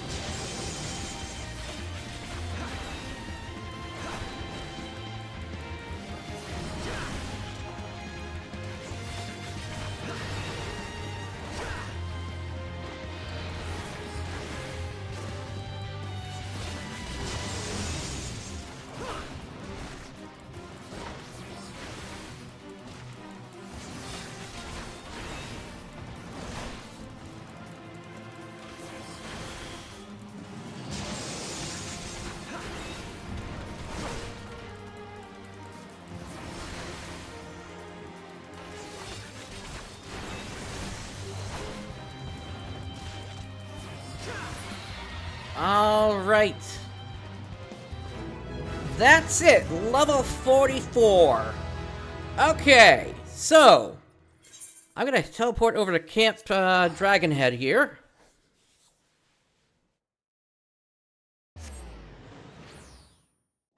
And with us hitting level 44, it is time for us to start talking about the plan for today, the whole reason for this episode. But first, before that, I need to take a quick 3 to 5 minute safety break, so I will be right back. Stand by, everyone. We'll be talking about the plan once I get back.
Alright, everyone, I am back, and, Rooks, yeah, in MGS, those trials generally just amount to go kill a boss.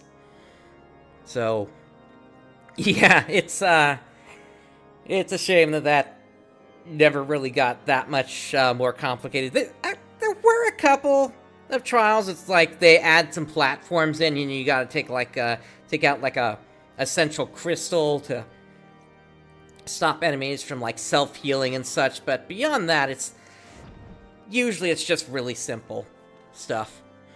Okay, so, level 44. I'm gonna put my map away here, and I'm gonna put on my good gear. So, all these, rings and everything else that I've taken off specifically because they were starting to get low on their condition here. Those go back on now. And I've got 2,226 HP to work with. I've got a little bit of food. I could technically bring this up a little bit more with the fried egg versus the honey muffin, but the honey muffin is also giving me tenacity.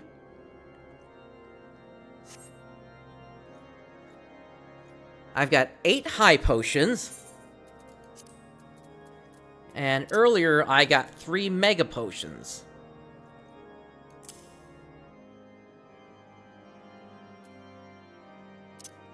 I'm gonna leave that off for now, actually.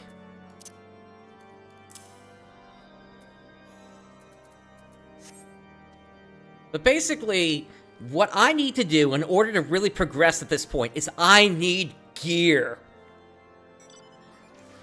And there is only one place I'm going to be able to get that from. Well, technically two, but we've had trouble getting gear from one place. It can be done, but I did it the first time using a poisoning potion, and I don't have any more of those. So I have to rely on a different method at this point here. So, we now have access to Zamail Darkhold. And what I'm going to be doing is I'm going to be going in unrestricted solo. And also, I am turning off the Epic Echo. Now, I may have to load this a few times to get the pattern that I need here.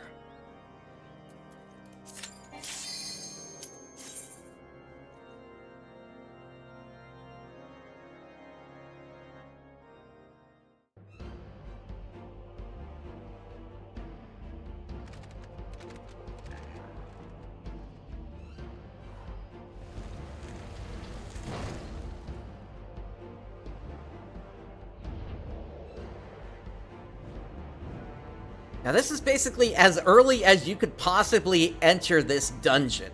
So you're probably wondering, what the heck am I going to be able to do in here? Like, am I going to be able to take out the first boss? I don't think so. But there is the chance that I could do something else here. Alright, I'm going to throw on one of the honey muffins. Again, just to reset my timer on the food. Alright, so let's see what we've got here. Okay, so that one is looking there now. I need this one to look away as well.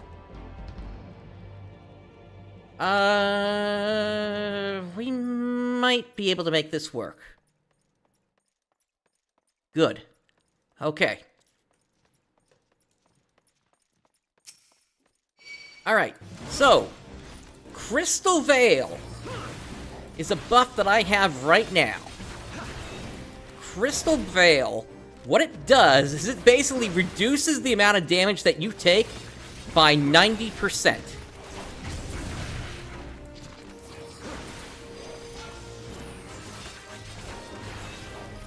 And that's basically the crux of this whole thing.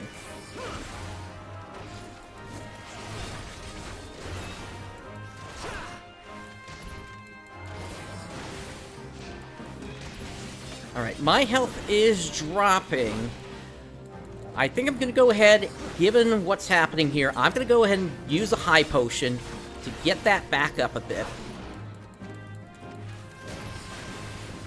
We'll use Sentinel, and I'm hoping that's going to be enough.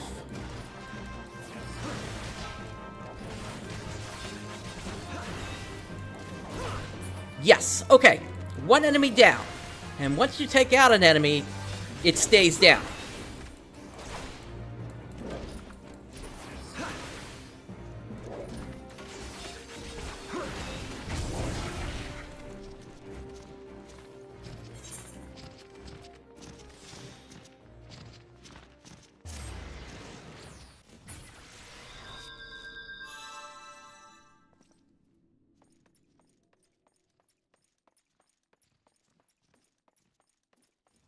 Alright, so now I have to wait for another good pattern on these two. Right now they're both kind of looking this way. Okay, I think I can work with that.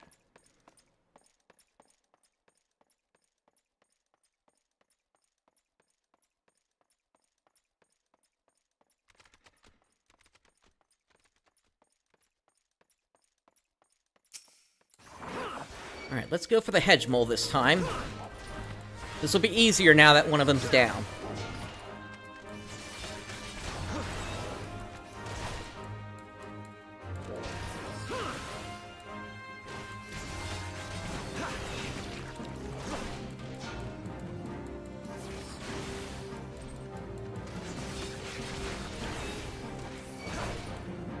Now what I'll say is that this has about a 50-50 chance of giving me something that's useful, and then the part that's not useful, I may still be able to use it somewhat, but it's not going to be preferred, I'll put it that way.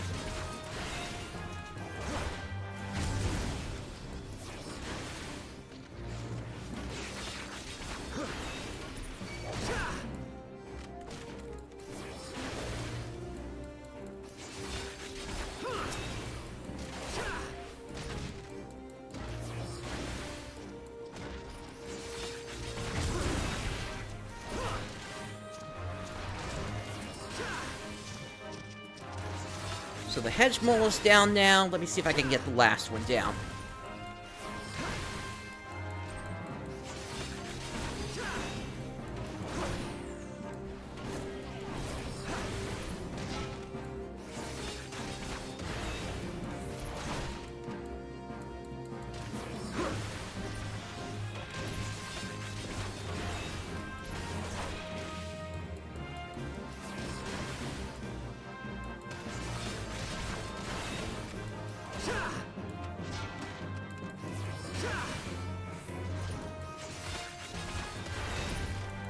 Yeah, I can get the last one down.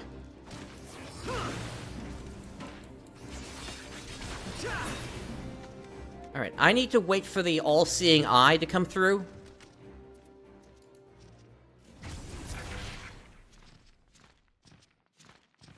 And then I need it to pass me by again.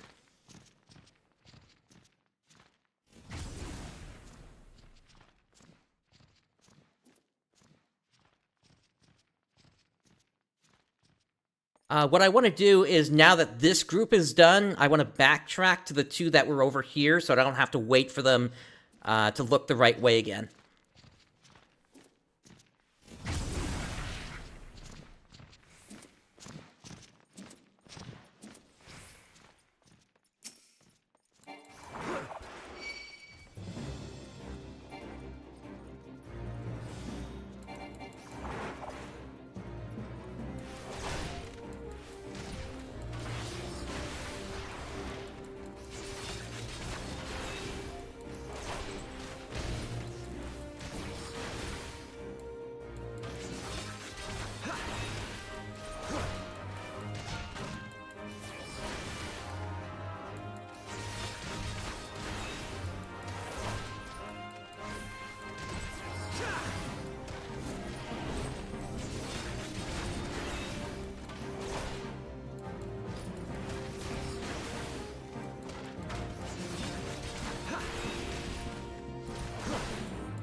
Okay, it looks like I didn't have the health to take down 2 of the hippogriffs.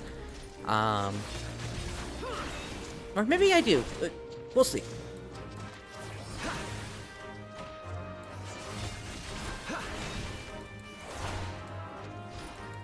It's gonna be close, that's for certain.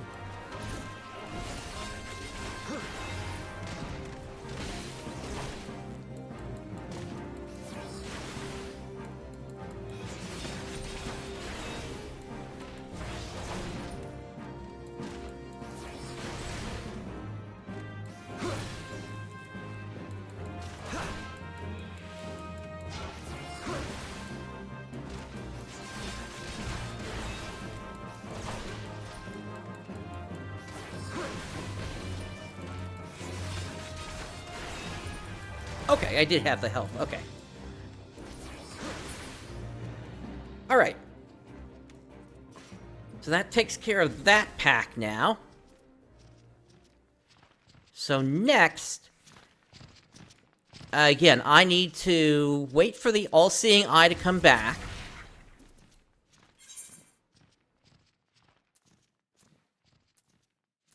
And this stuff is already down by like 2%, so I'm only going to be able to use this gear like maybe 2 or 3 times at this. So I'm really hoping I get what I need.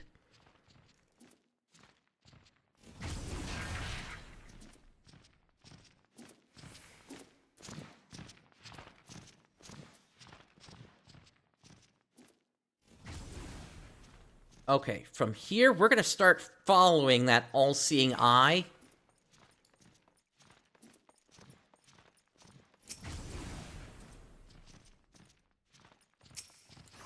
We're gonna grab that enemy there and pull it back.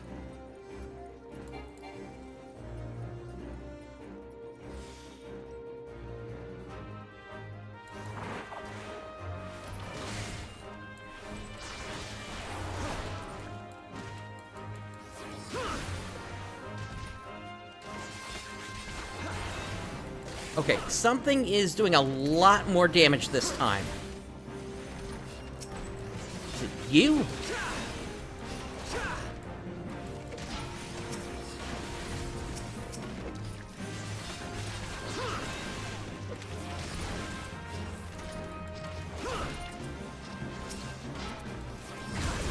I think you're taking damage a bit faster.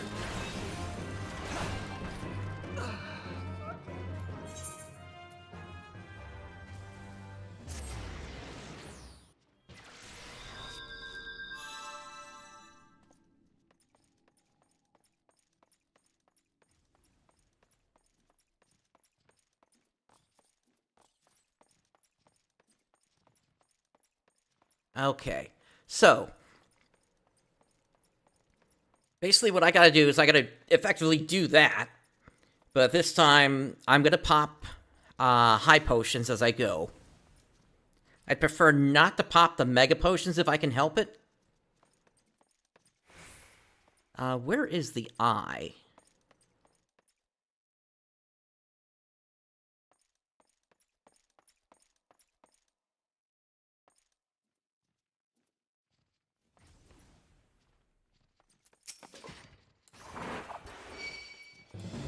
Well, regardless, here we go again.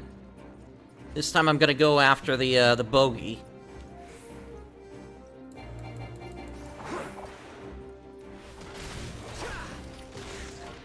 The betrayed soul, rather.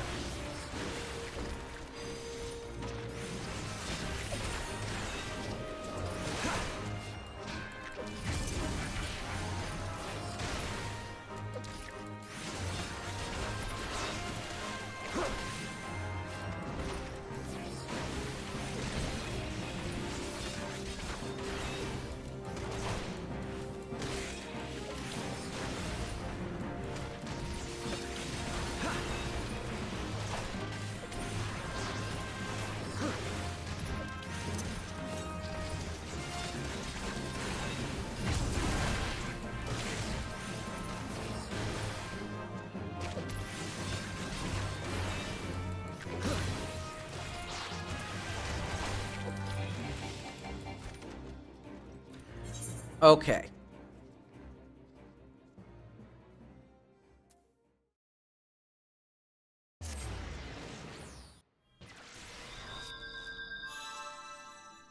I do want to try running this one more time.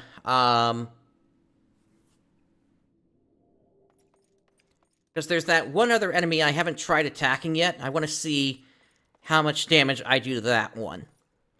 Before I really commit to really the thing that's only going to work one time for me. Which is these Mega Potions.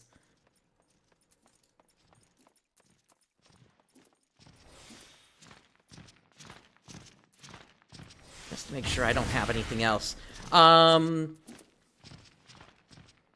Interesting. I do have a Strength Potion I could also pop. But if I'm going to use that, I would have to wait until the end.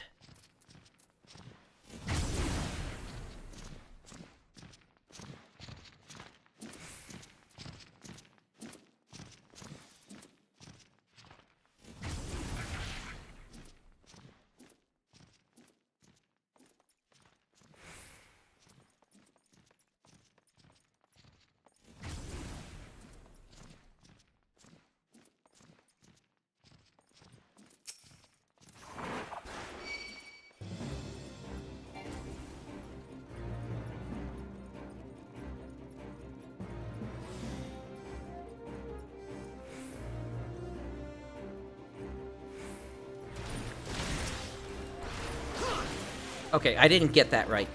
I was outside the buff.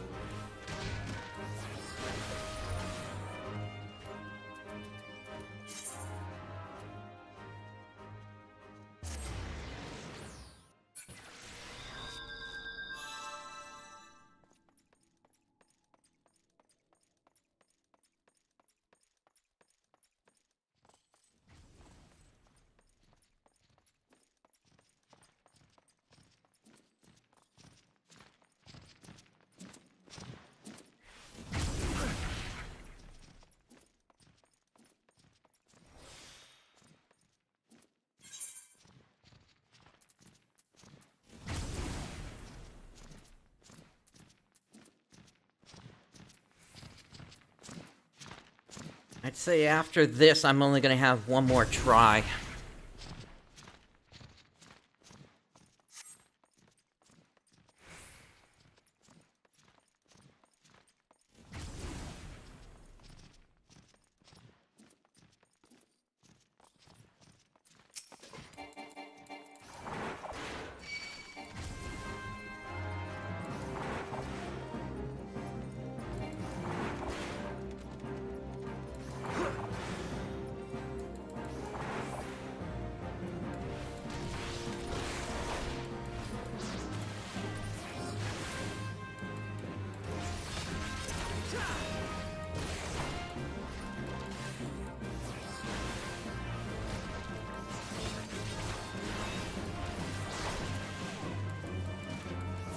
Okay, this is looking better.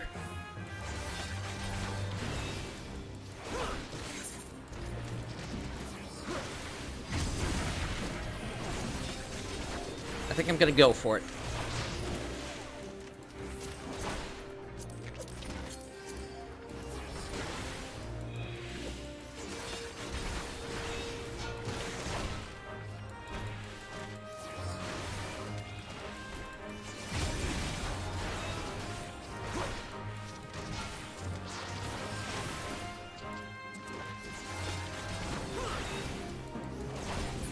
Okay, Hippogriff is down. So that leaves two of them now.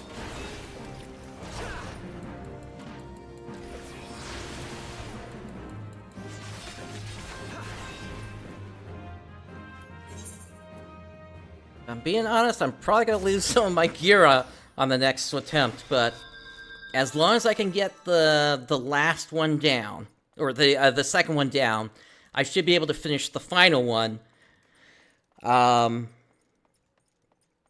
Just with what I was using before.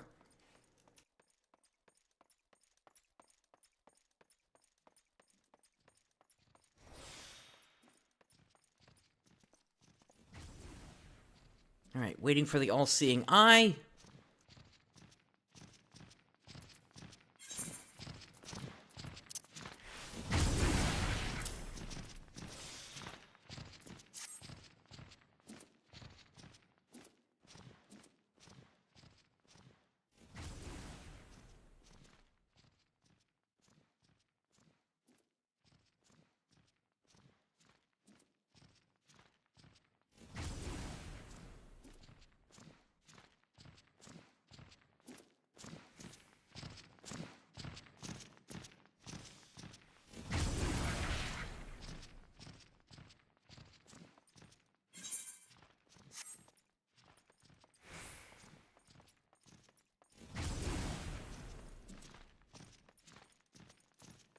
Alright, I think I want the orb on.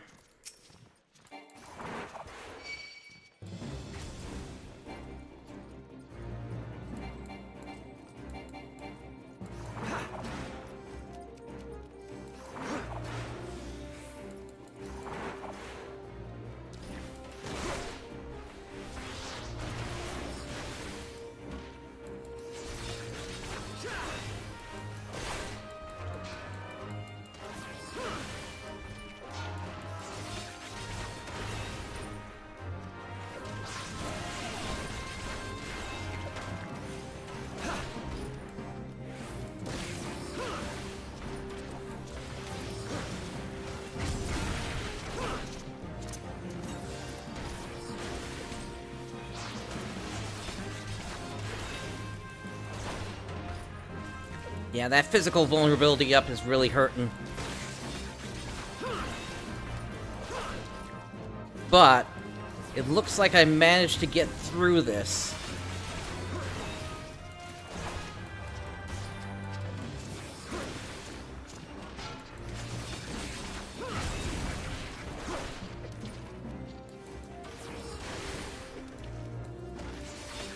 Okay. That just leaves the betrayed soul.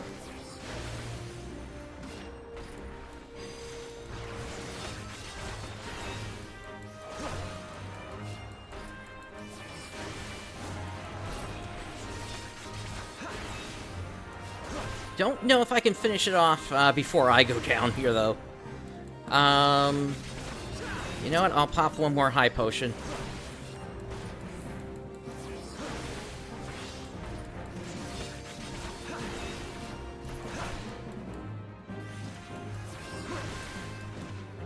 Because I basically earmarked all my potions for this run, effectively.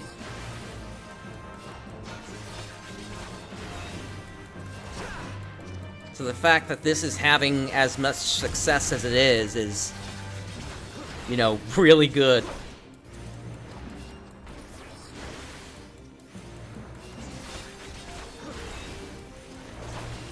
Okay.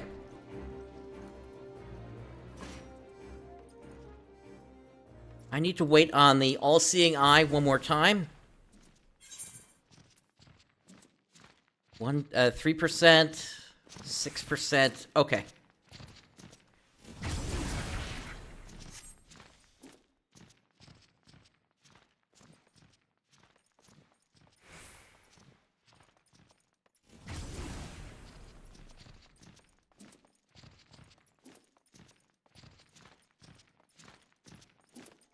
What I want to do is I want to force the all-seeing eye into the next phase of its pattern.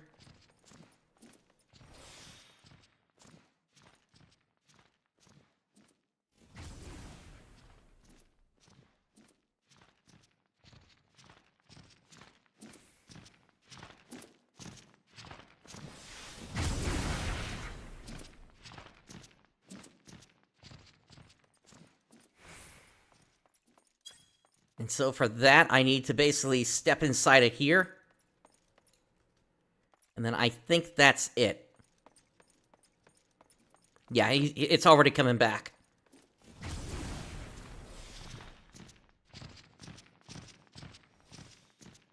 So now...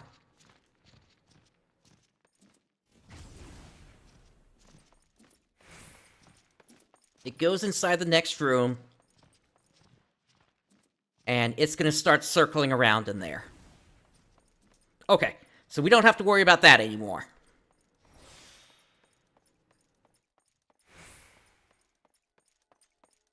Next step is to get this door open.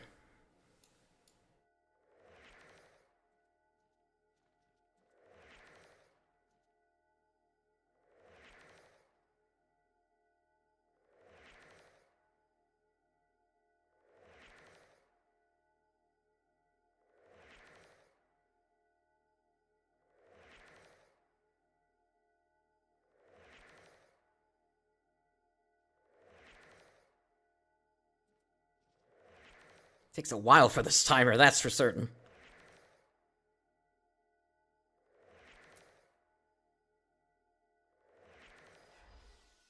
There we go. Okay.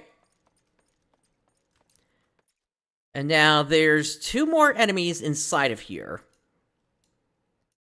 The thing, though, is... the thing I'm after is that treasure coffer. So I'm going to sprint there. Open it up. Alright, we got a Colosseum loincloth.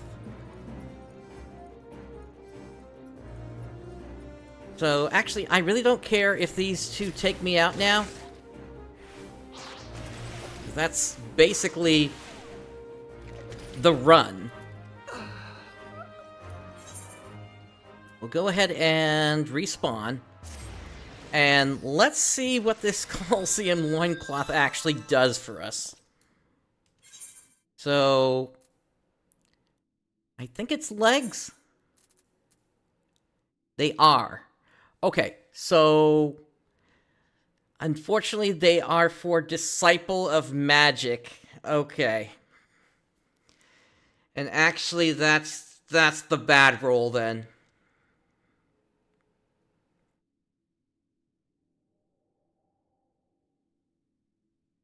Okay, so since this requires Disciple of Magic, it means I'm actually not able to equip it. Oh, that really sucks. Okay.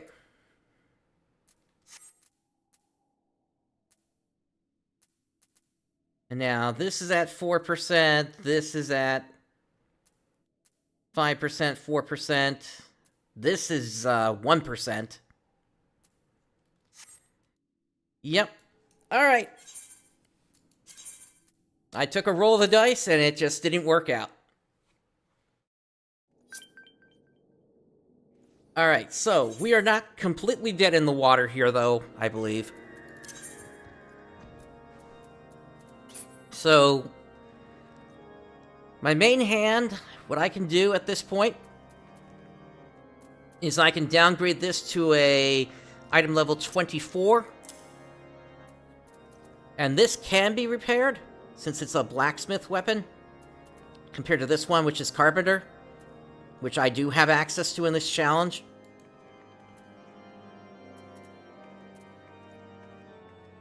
I have to swap this out.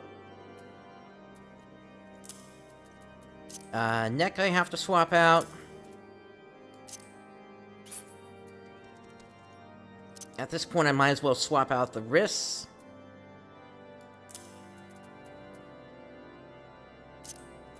We'll go with, a lapis lazuli ring.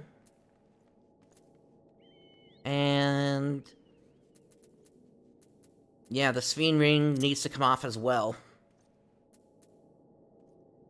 So that gets the weathered ring back on. Okay. So, unfortunately, I'm kind of stuck here. I'm not completely dead in the water. The main hand, I can get that repaired. And then helmet, chest, hands, and feet, I can get those repaired. But everything else, until I unlock the class, I can't repair them. The pants are... let's see. Technically, I could downgrade these breeches as well. But I'm going to hold off on that until they're down to, like, 15% again. We potentially have a chance to make one more run on this. But I would want to gain another level or two before we do that. Alright, but hey, you know what? At least the strategy worked. It's just a question of, can I do it again later on? Alright, so at this point, we are level 44. So the other thing that we can do at this point is we can finally head over to Mordona.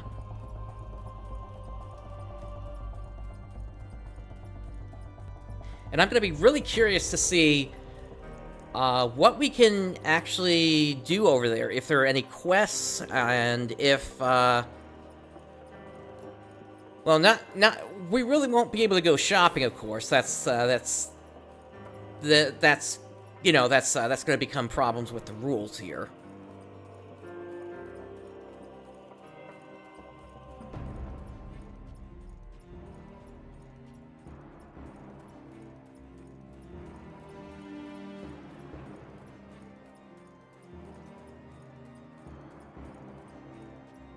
But I do want to at least try heading over there.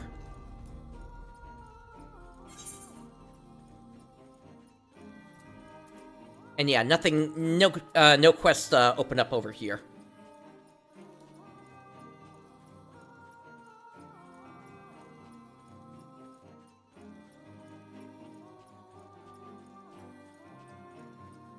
Besides, it'll be nice to finally get out of the snow.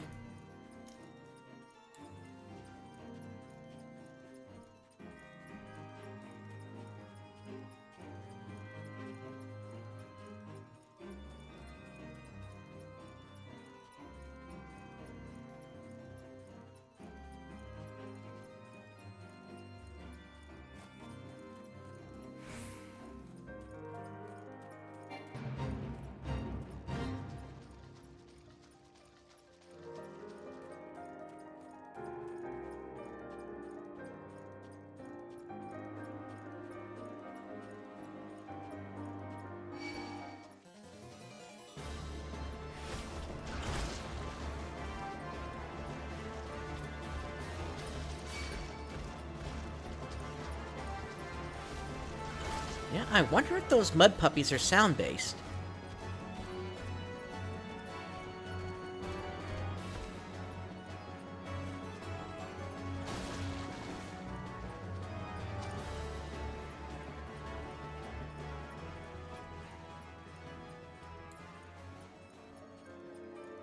Alright, we're gonna swing wide here. And this will now take us down to Mordona.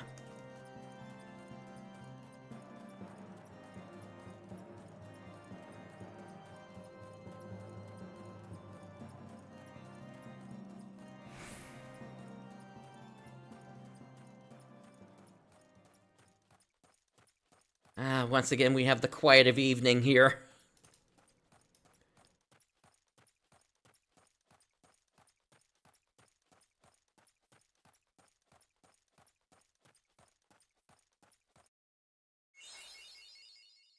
So I can repair if I don't have access to the class.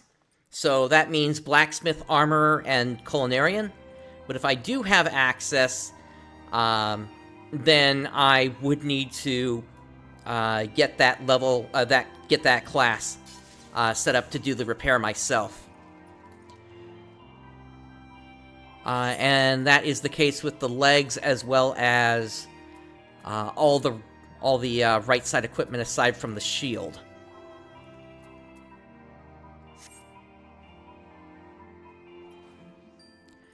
Okay. What is this quest from Guiding Star? Just tooling around. It's a level 50 quest for a Disciple of Hand or Land. Okay, so we won't be looking at that one for quite some time. Napa? Crazy about crystals. You would give me more Mega Potion, but what else do you have? Oh. I don't think I can take those Mega Potions. I think I need the Piety or the Battle Dance. Specifically because I know that there are, during the questline for the various crafters, you need to slot in, like, materia into certain pieces of gear. And this may be, like, one of the guaranteed sources that's available for that.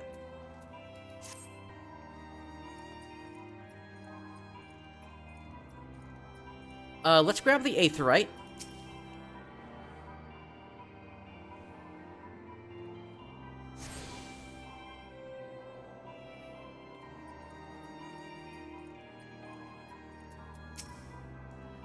Yeah, pretty much, Luna, because here's the thing. If I started in Limsa, it would be a very different challenge, because I would have no way of gathering, stuff aside from fishing.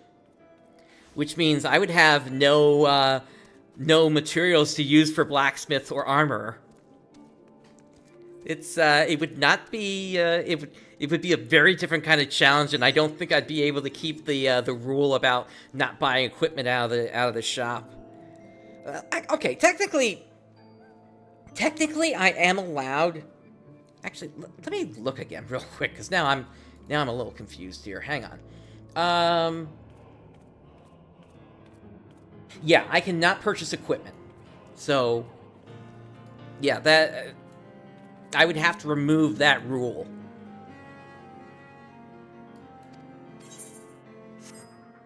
To even make it viable. There are doggos of multiple colors lined up here, and I'm kind of wondering if maybe I'm not the only streamer going here right now. Okay.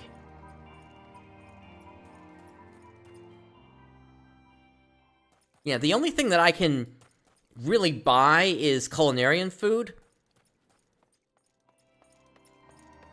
And I don't think there was anything here. Hey, Wolf, no worries, you're fine. Something I am curious about, though. If I go here to Oriana... Okay, so I could potentially purchase equipment this way. The only problem is it's level 50 gear, so at that point it doesn't really even matter. But for those of you that are new to this series, you might be wondering, how did I get 10 poetics, or tomestones of poetic? So, that happened when I managed to be in the area where an S rank popped up. So, that is one way that I'm able to actually, get poetics. I don't think I could actually join like a hunt train. I don't believe those exist really for ARR at this point. And I really couldn't call out for help because that would, also be more or less against rules.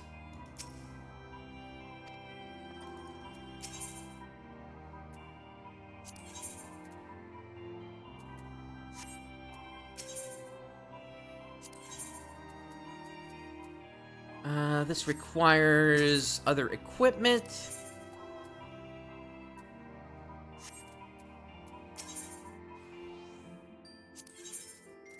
This is all for relic stuff.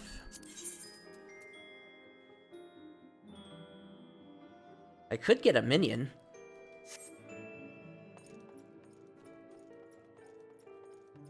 Maybe we'll do that later.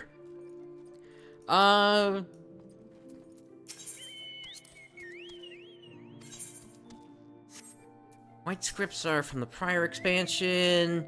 Collectibles. Okay. Rugged Researcher.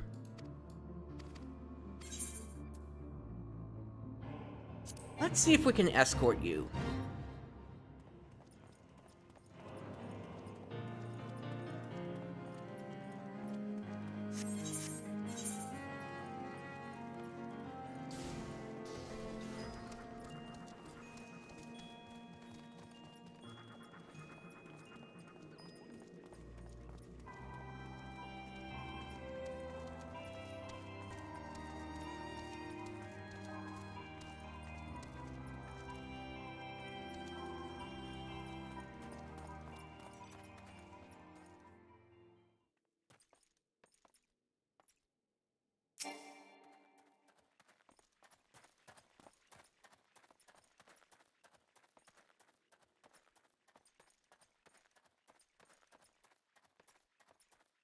Yeah, this is a level 45 fate, so we might be able to get them to where they need to be. Hippogriff here.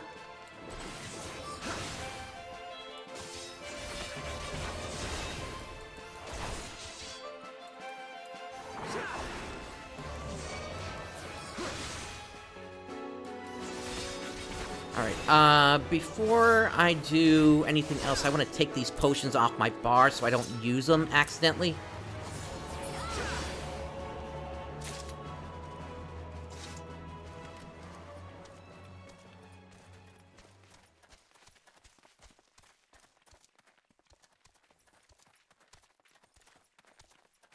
And it looks like we got somebody else that randomly joined us.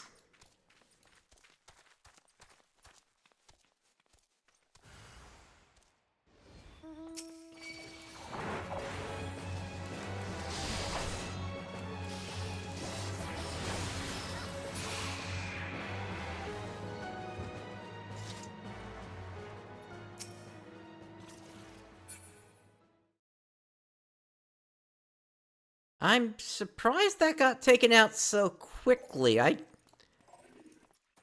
What class are they? I think they're a ninja?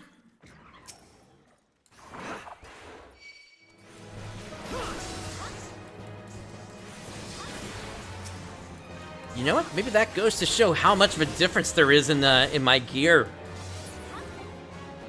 Because the thing is, yeah, at level 50, I mean, you could have, like, item level 130.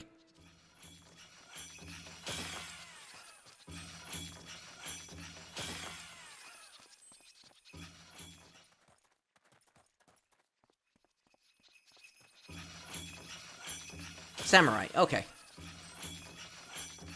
Okay, then yeah, the Samurai are known for, being big on DPS.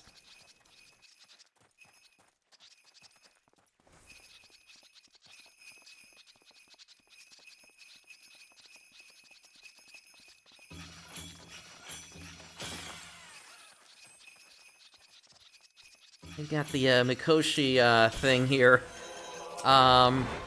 It's a reward for participating in the Crafter series in Stormblood. For the Society quest.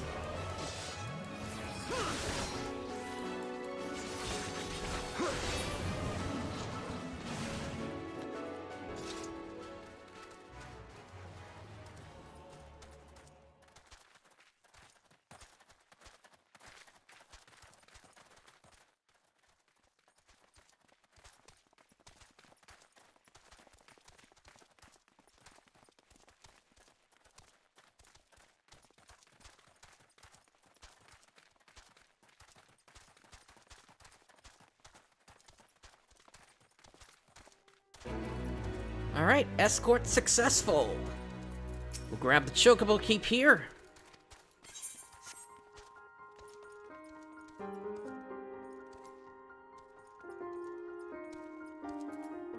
We have a merchant and mender here. Again, I cannot purchase gear.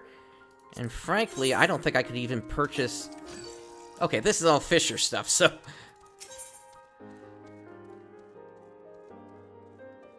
Yeah, just for reference, I'm not going to buy anything, but just for reference, for this portion of things, I mean, item level 43, so it would be like 7 vitality, 5 strength, versus what I got currently, which is 5 vitality, 4 strength.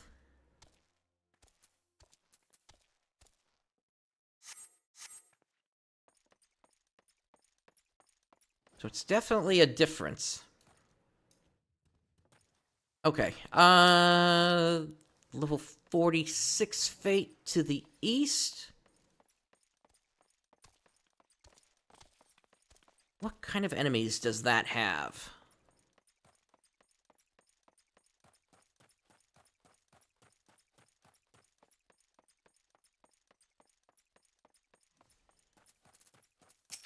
It's got Hapolits.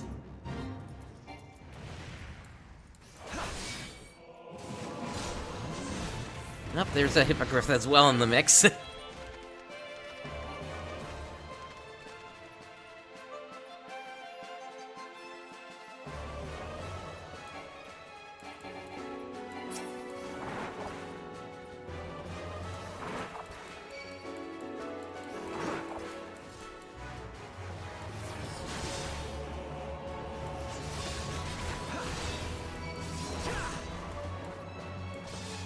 Okay, yeah, this is reasonable for me to take down.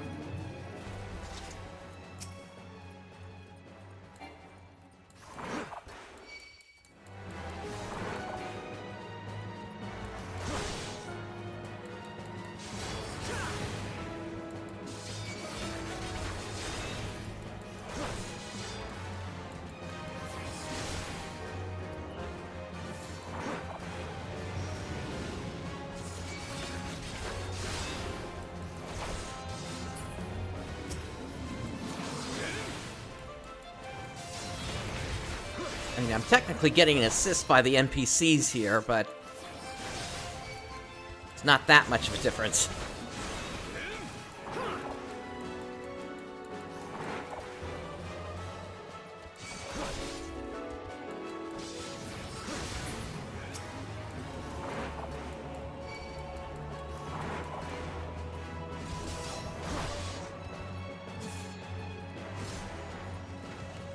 I grabbed another Hippogriff.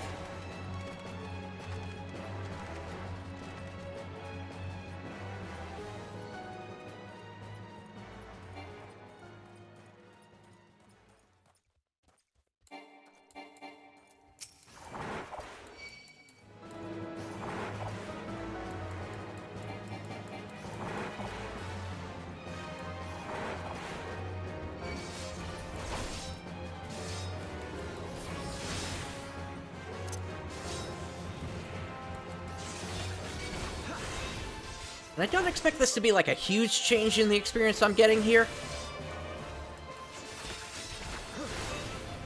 But I do want to see how much I get from this.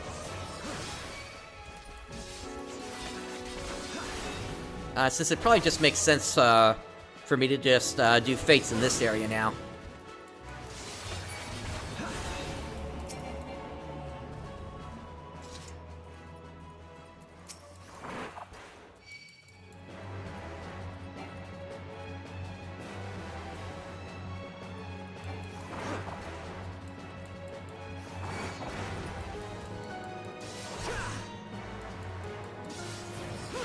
And then the question is going to be, when do I want to head to Northern Thanalan where all those Fates are level 49? I may do that maybe around 47 or 48. We'll have to see.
Okay, 11,660. That's not bad. In fact, it's giving me another... I think it's like another 10 gil compared to Korthus.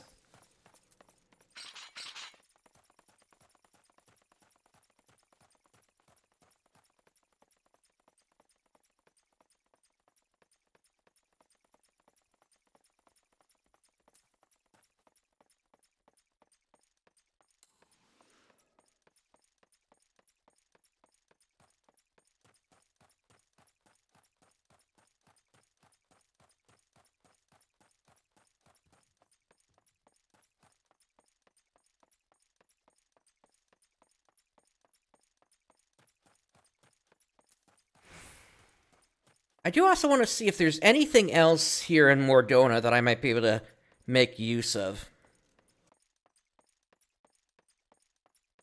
In terms of potentially being able to trade for something, but we'll see.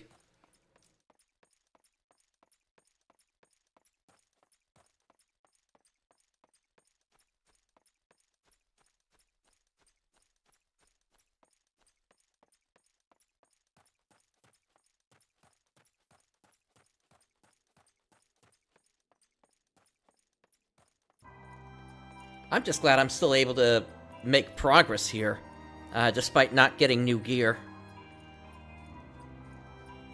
There was one other quest. I think it's inside of here. Yeah, you. And you're giving me materia as well, so same issue as before. I think that is one of the few guaranteed sources of materia, and I want to hang on to that until it's time for me to look at my crafters, so I know which ones I need to use.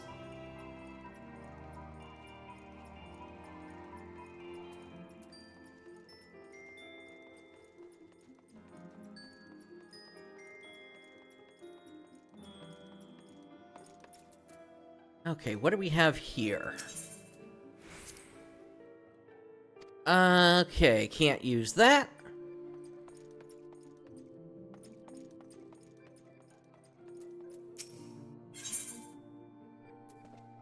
That stuff is for housing, and then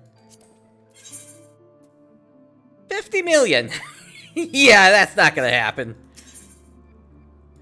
And then, yeah, I don't have bicolor gemstone vouchers. Or even bicolored gems.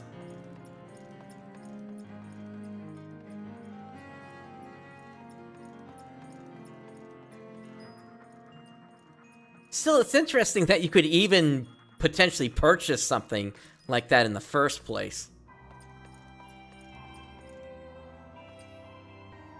Okay.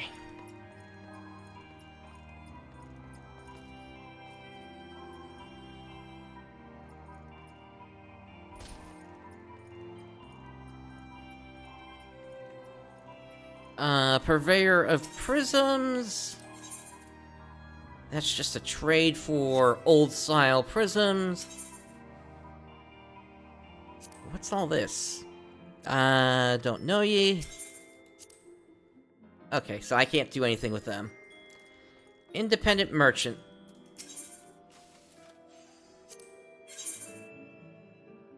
Same stuff we saw before. Yeah, and then, you know, I could buy tools, but that would be against the rules, so... yeah. Okay.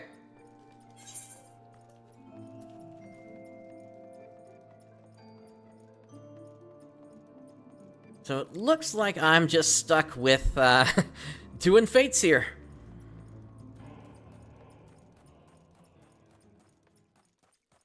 This western section is apparently a little bit lower level than the eastern section, so probably the safer bet for me to go with right now.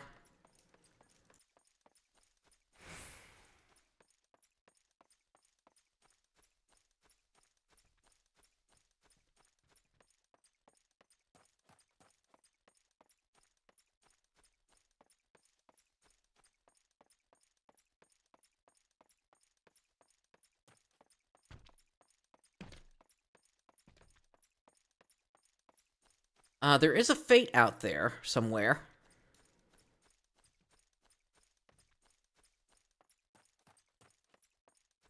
Looks like it's inside the tree line.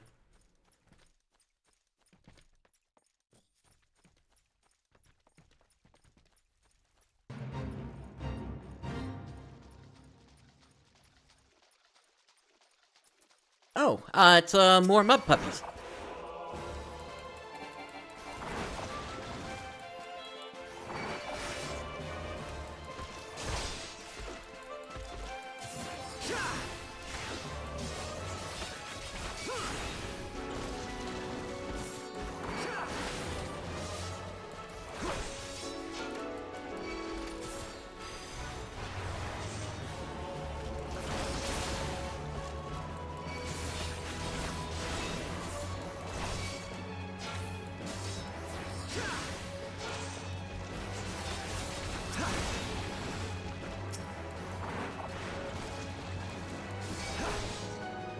kind of packed in here.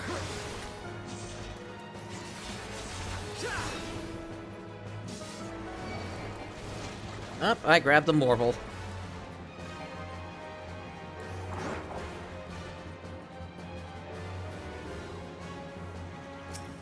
Alright, I'm gonna have to take this thing down.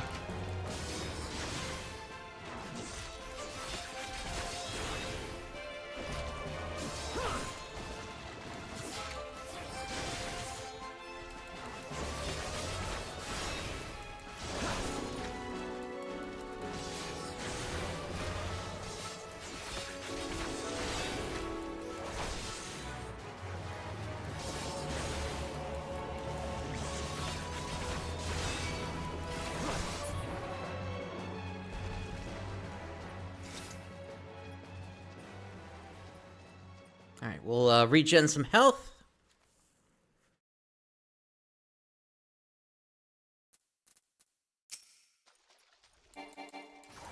Okay.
Alright, that Morble respawned there.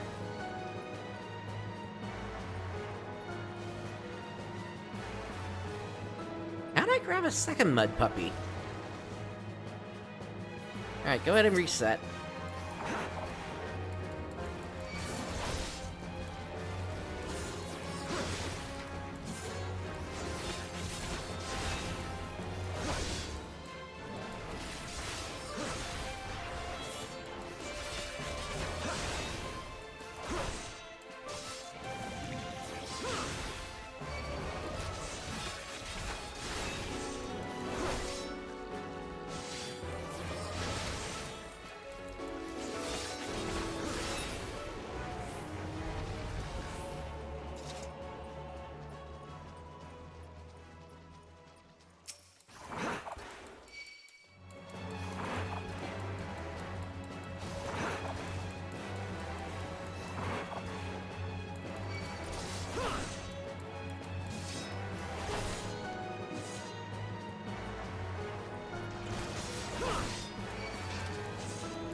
You know what? I wonder if I'm going to be able to beat the timer on this one.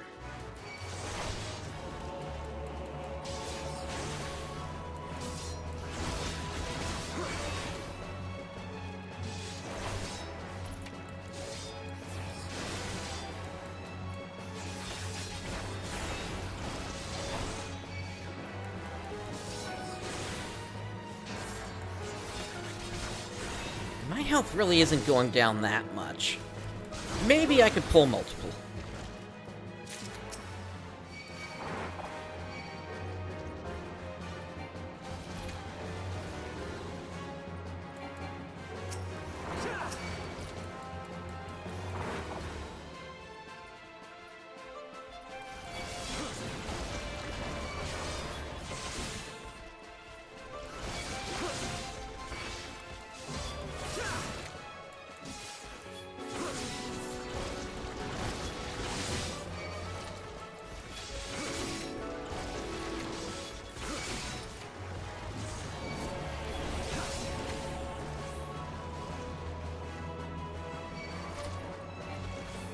Nope, I grabbed the Morble again, just as it respawned there.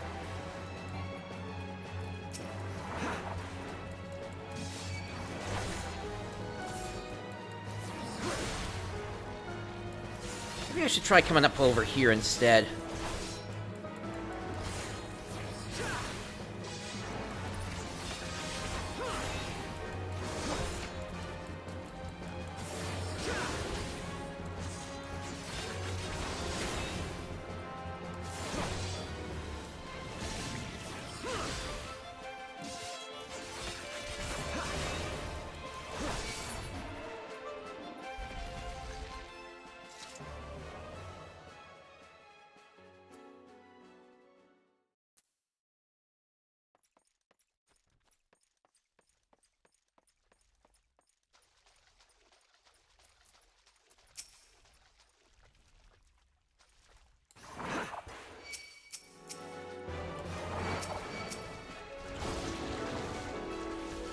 I got a little too close to the Morble.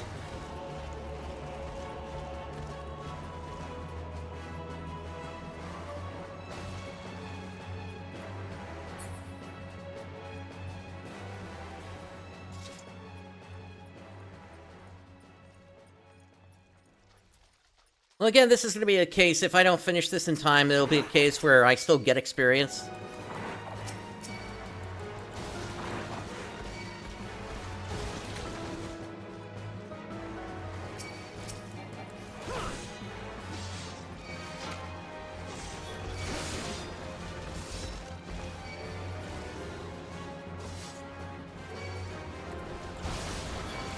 So, doing all this isn't a complete waste here.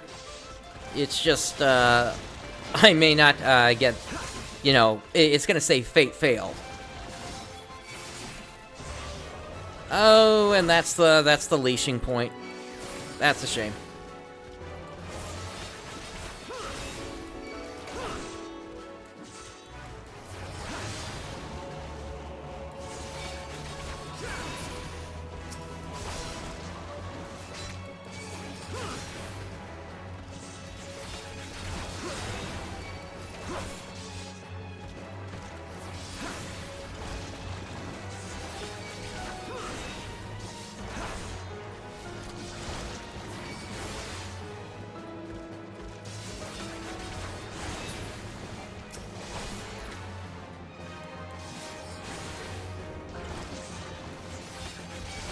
Unfortunately, all these big AoEs aren't helping either here. I mean, they do give me a chance to let my my cooldowns come off.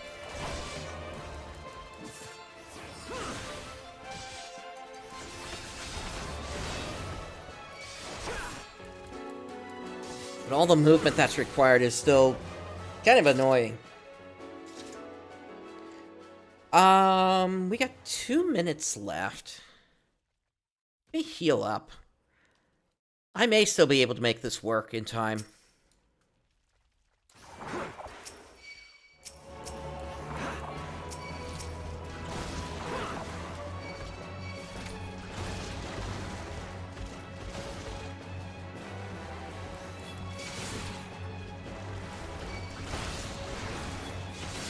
Just so.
Yeah, they may take me out first.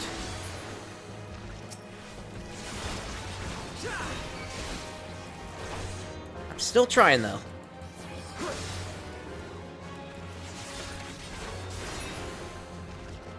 Oh no, there we go. And we finished just in time. Date with Destiny 2, 5 achievement points.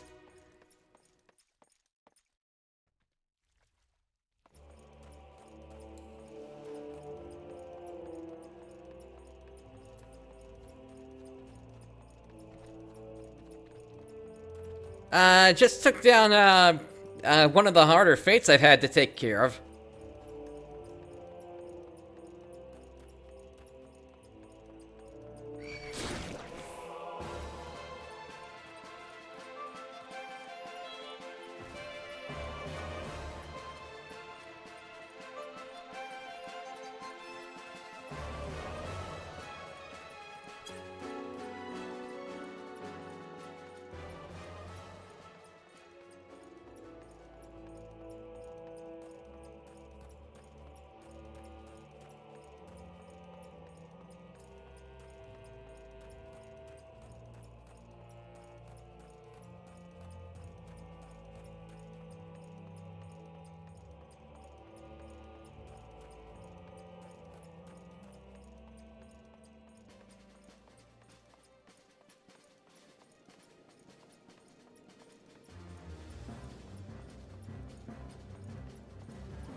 Okay, looks like the next fate is going to be down here.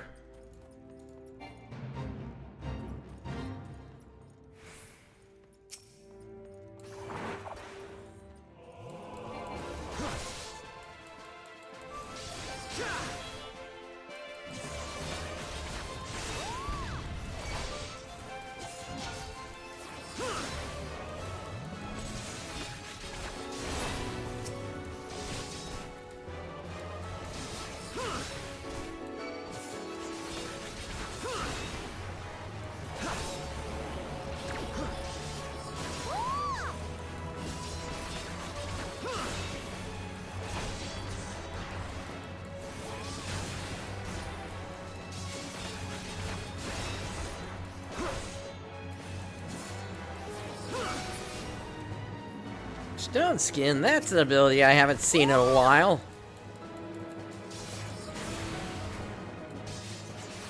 White mages used to be able to cast that before doing a raid pull.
Like we need maybe another 2 or 3 more targets to wrap this one up.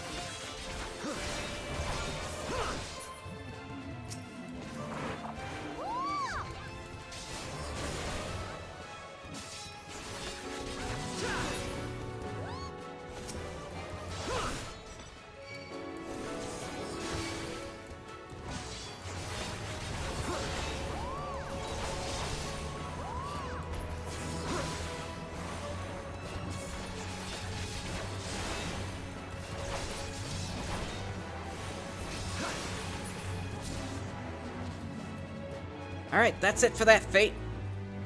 11,660 experience.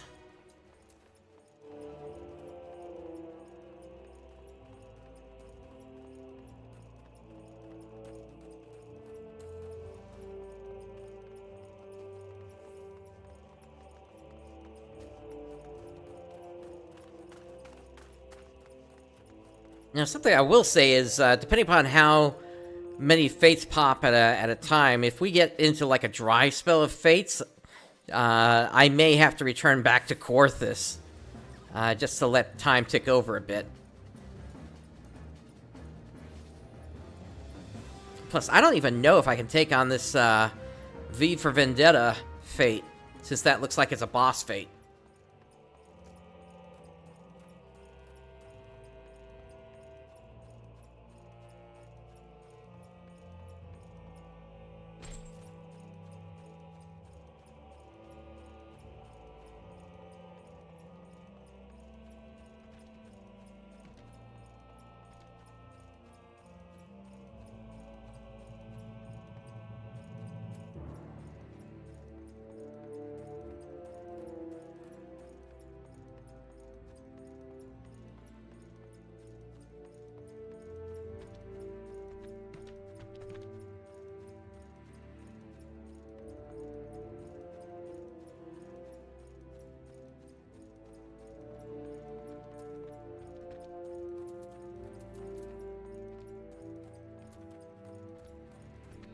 That looks like a marble.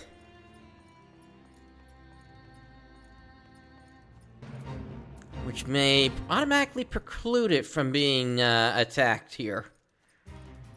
It's going to depend upon how often it uses its bad breath.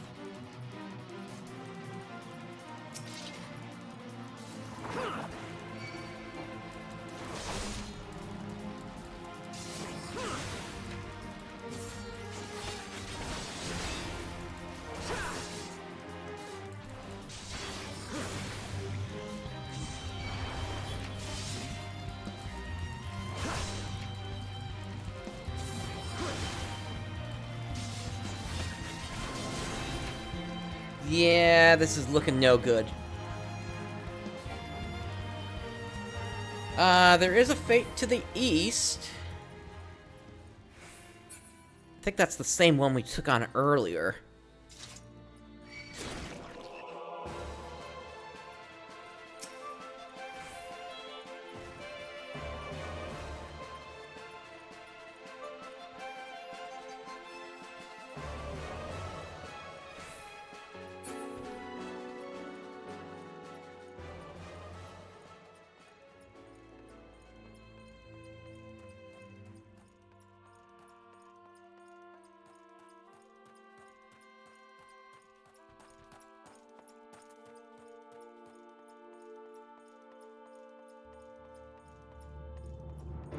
By the way, Camp Revenant's Toll over there, that is, that's a 1.0 location that they carried into 2.0.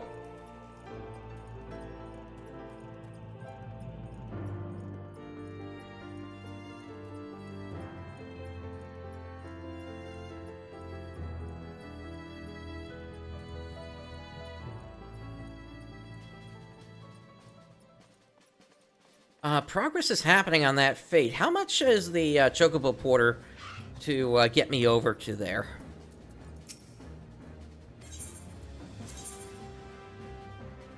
$80. Sheesh.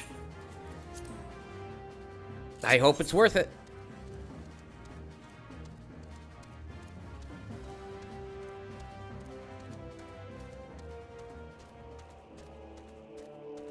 I miss when the prices were like 15 gil for a 2-minute trip.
Things are getting crowded here.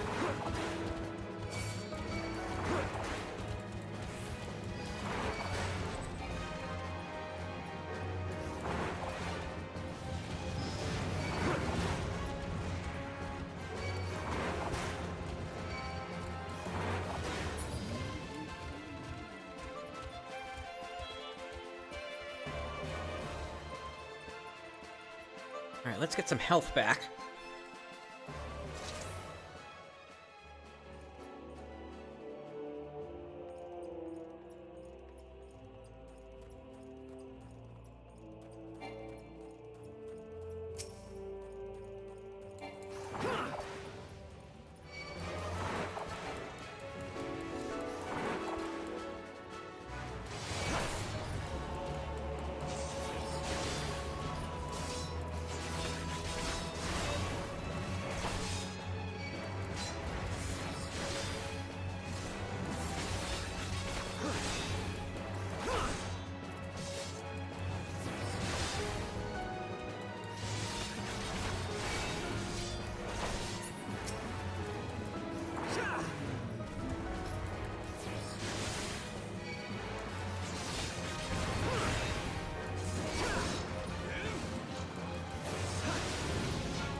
Need just another 1 or 2 to finish up this fate.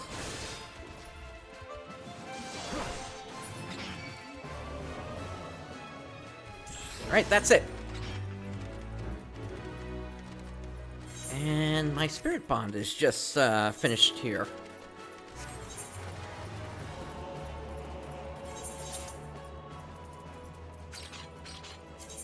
So we'll extract here. Battle Dance Materia 2. Okay.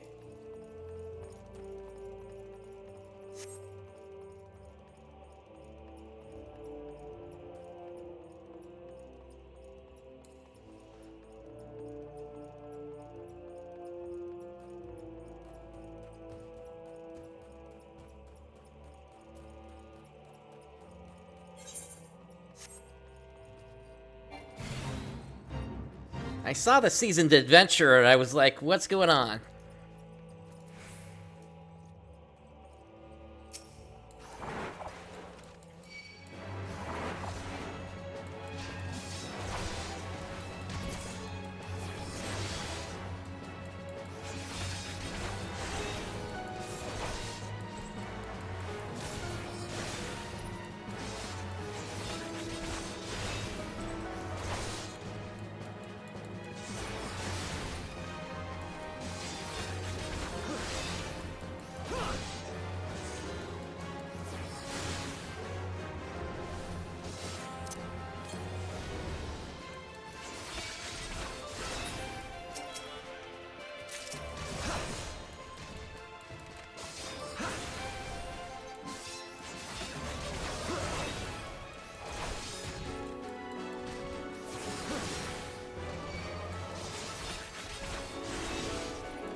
So at least the good news here is things aren't as desperate as I thought they were going to be, with not getting new gear here.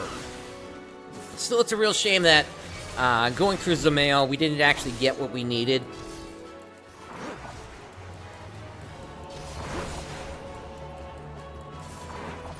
But at least we know that we can do it, and if anything happens to come up in the future that lets us get in there again, then that might be the way forward on some gear still.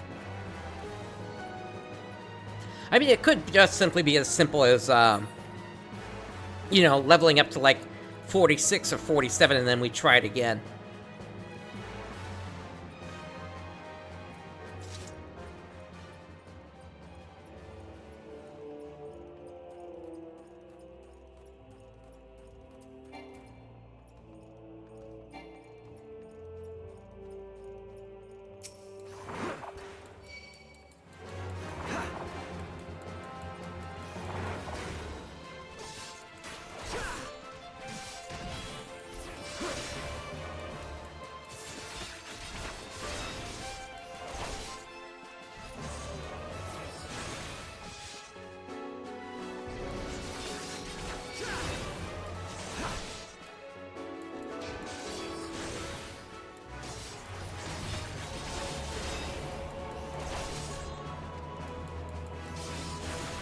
And of course, one of the final experience drops that we're going to get, that's going to be a freebie, is going to happen when we go over to Northern Thanalan.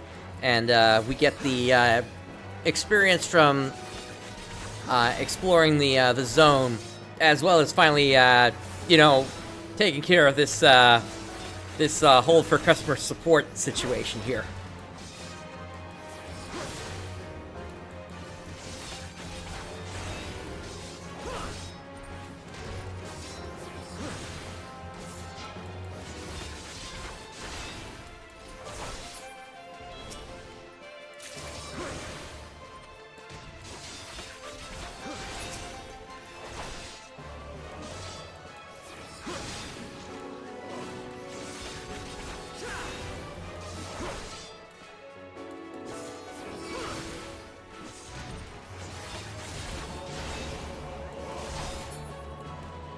And then, of course, I know that there are other quests still coming up.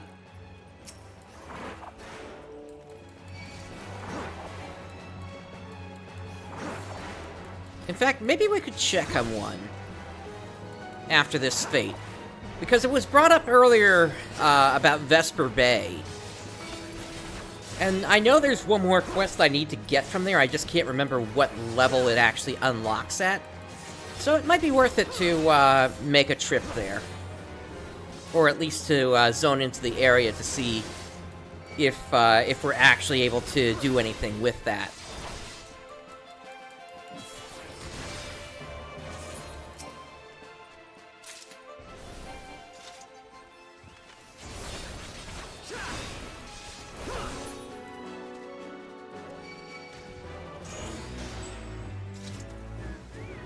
Alright, that fate is done. I need to go this way.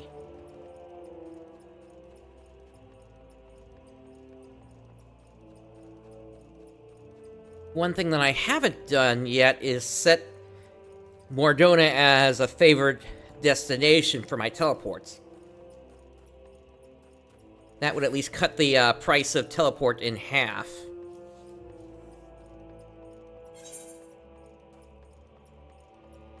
And you know what? This is the perfect time to do this anyway, since this is the only fate that's up, and that's a boss fate.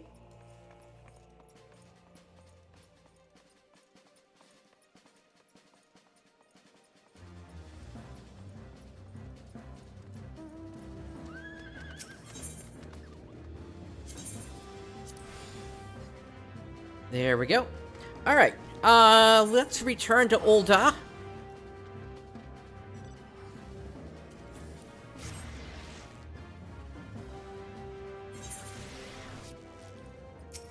And we're gonna hit up the Aethernet to Western Thanalan.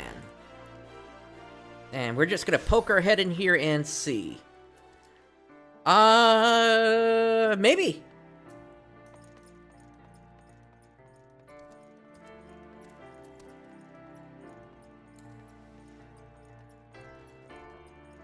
I mean, if that's unlocked right now, we could go and complete that. I think.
So I'm just looking here. I do have a Battle Dance Materia 3 now.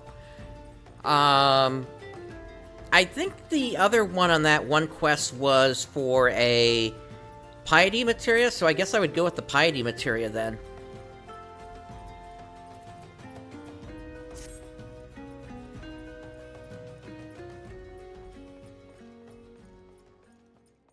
Although I would want to at least confirm the requirements in the quest, and that's not going to happen. All right, to Vesper Bay. That's not going to happen until I get the until I start leveling crafter classes.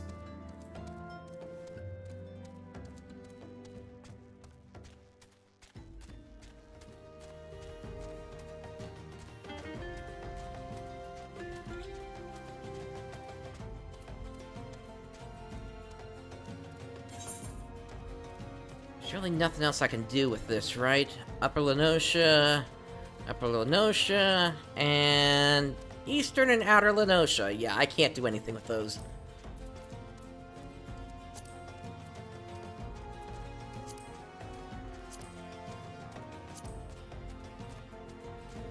Can't do anything with Hall of the Novice.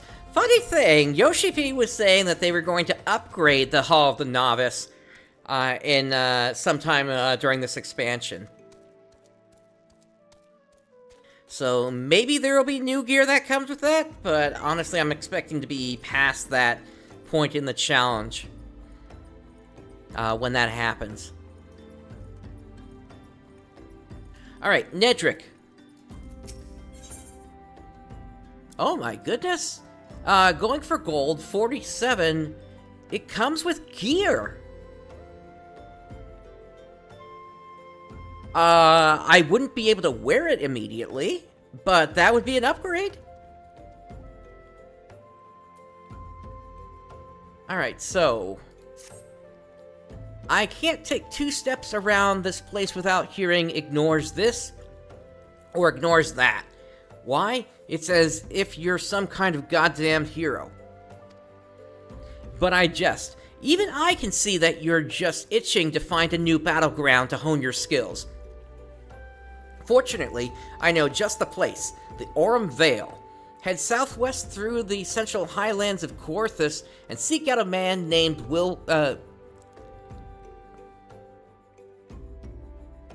Willie Loomis, and tell him that Nedrick sent you.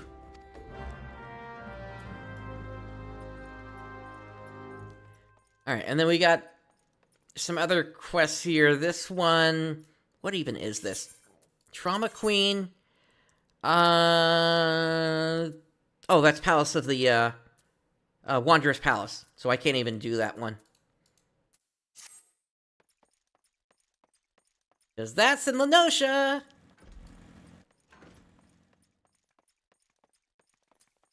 And then this one, what is this again? Requires a Disciple of Handerland at level 15. Okay. Alright. Let's head to Mordona, since that's the cheaper price.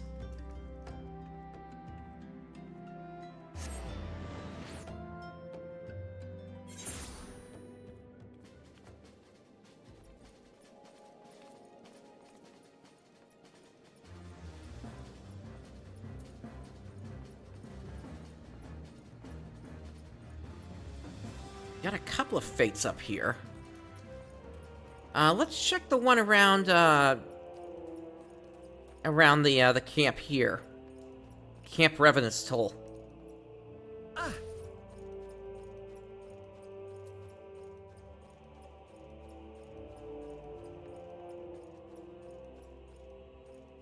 There's a Nyx right here, so we're gonna have to take care of that first. Oh no, wait, it's part of the fate. I beg your pardon, sir. I seem to have bitten off a tad more than I can chew, and could use a helping hand from a fellow adventurer. I accepted a leave quest to gather up abandoned supplies from the ruins of Camp Revenant's Toll, thinking all I would have to do is run in, collect the items, and sneak out. Little did I know the place would be crawling with hungry gigantoads.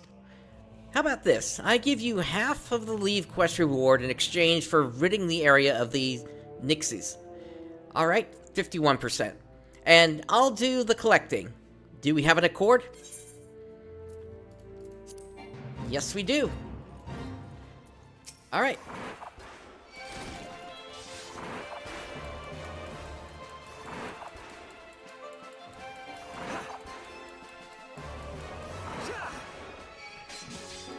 Yeah, and Aurum Vale is a lot easier these days than it used to be.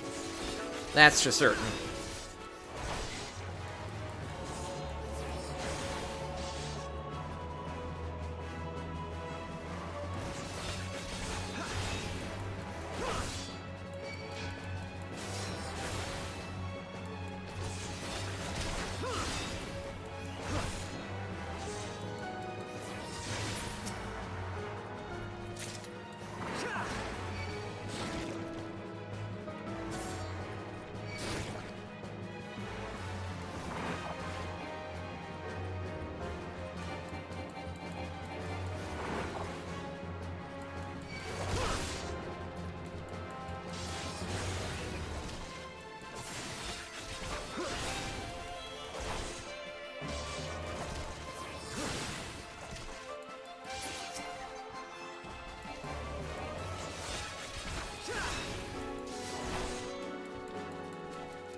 fact, we got a blue mage here, so that'll make this go quickly.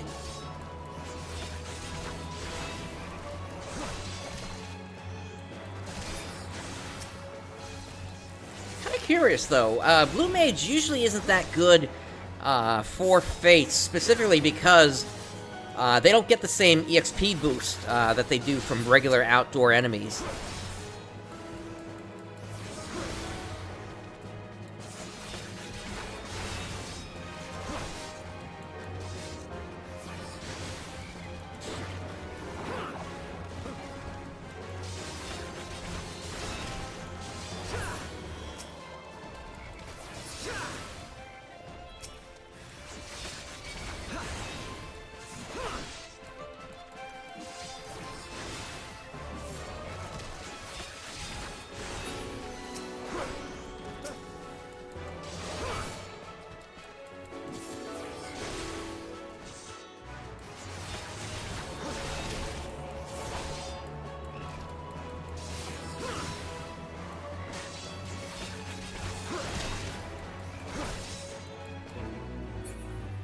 Okay, looks like it's that's it for this one. And then we got a Fate down here.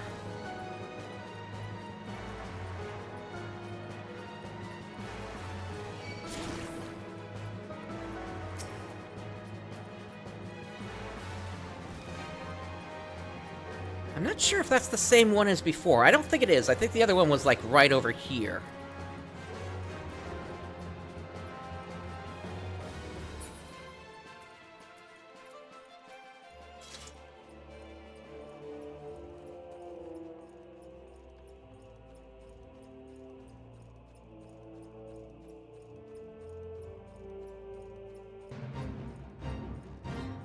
Yeah, that sounds like a fun way to prepare yourself for, like, raiding and such.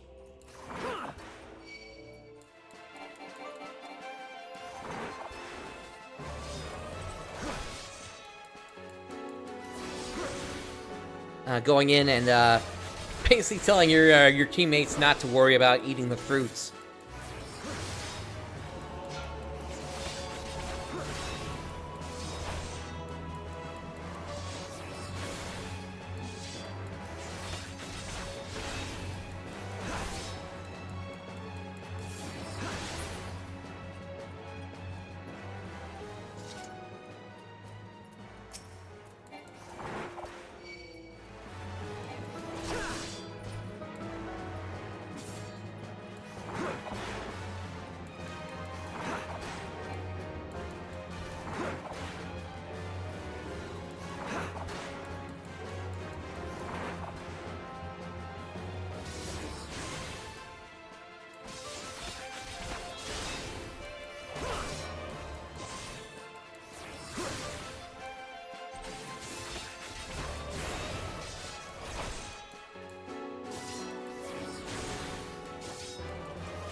Looks like I gotta go deeper in.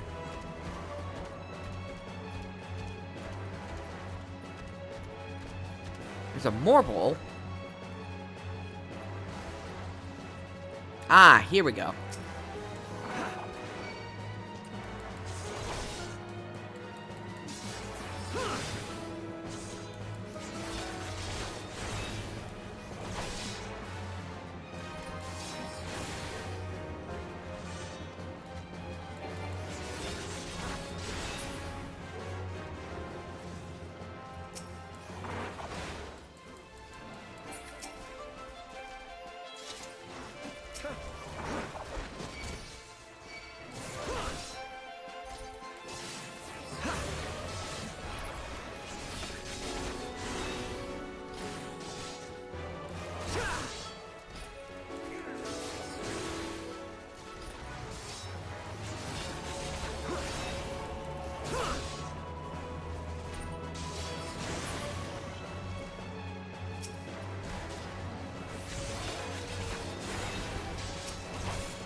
We don't have much time left on this fate here, so hopefully we can wrap it up quick enough.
This will probably be the last one we need.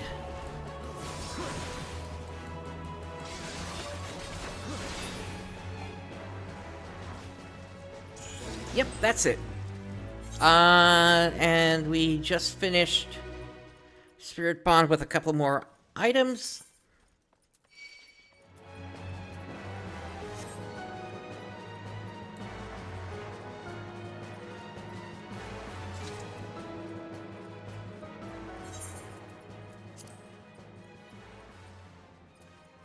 Alright, let's extract from the earrings. And then the ring. Quick tongue materia.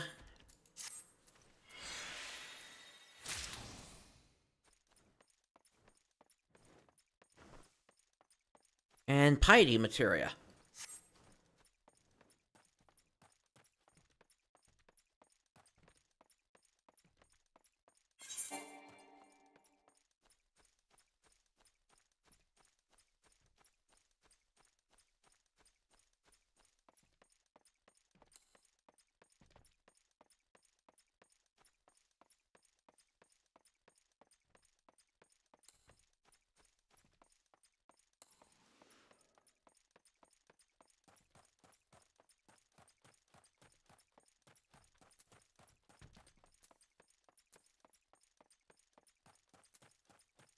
I'm thinking let's take care of this fate, and then we'll turn in the one for the Orm Veil.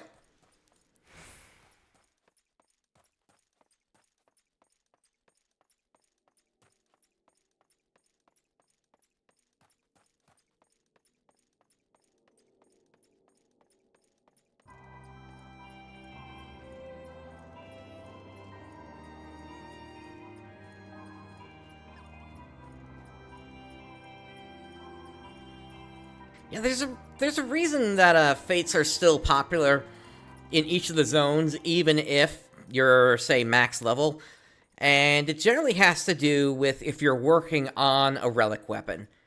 Because there are these different atmas that you need to get in each of the zones in order to really even start the process of getting something beyond just the base relic weapon together.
I am getting this Hippogriff Sinew. Let me see what this is all about.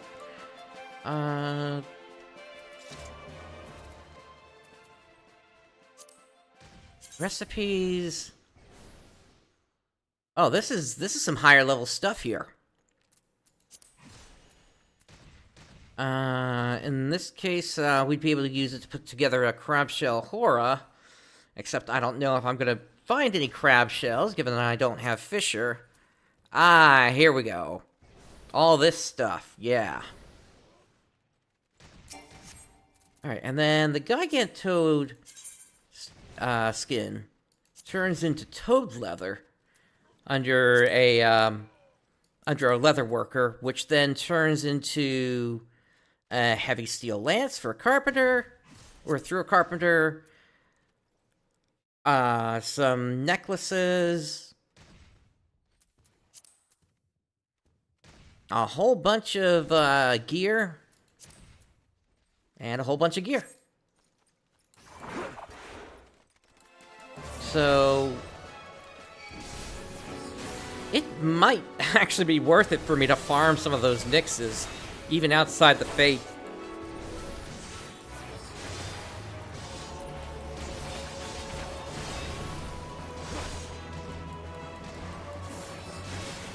Just because, you know, Leatherworker, I'm expecting to be the hardest one to level up.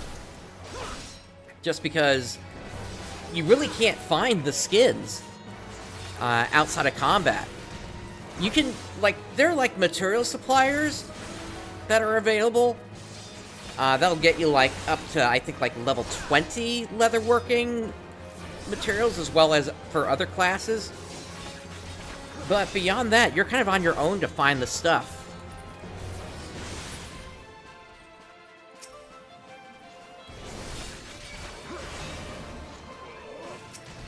And as I continue to level up, you know, classes, or rather jobs, that could end up being an important thing for me to do. How did I end up pulling 4 of you like that?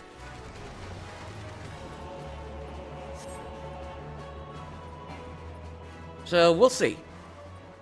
That's more or less long-term planning there than anything else that I'm thinking of here.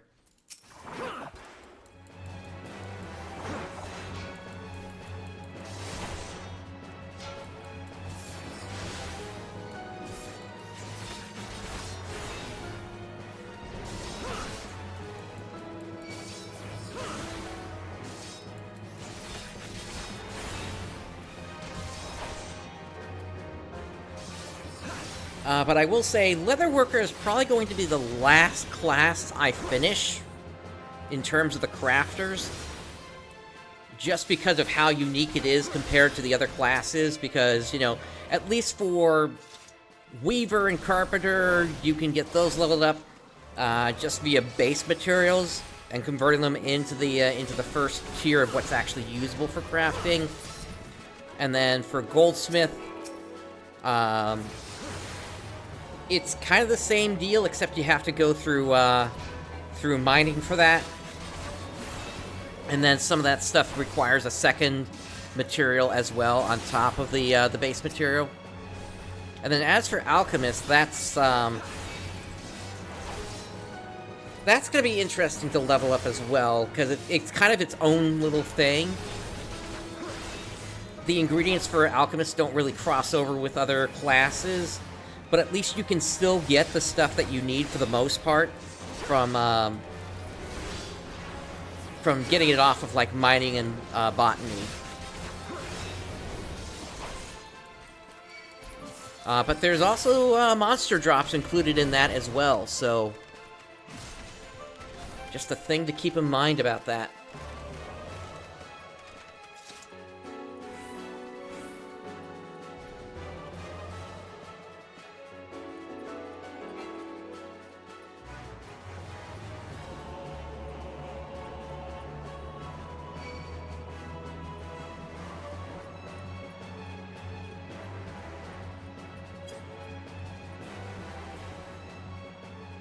I want to let my health come up first here before I get back into combat there.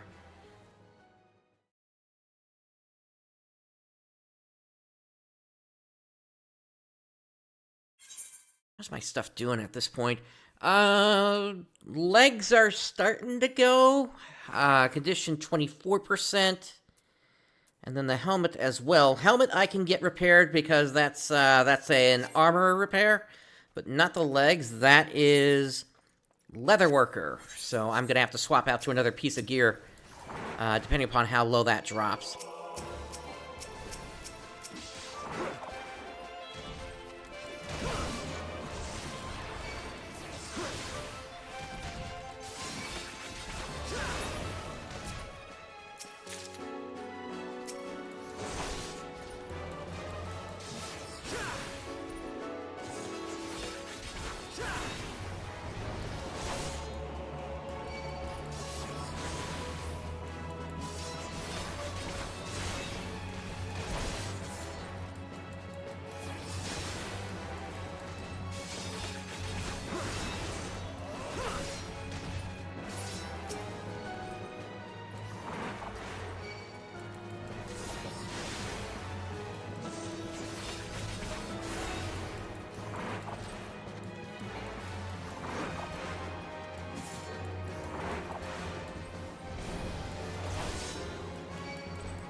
I think this will be the last one we need.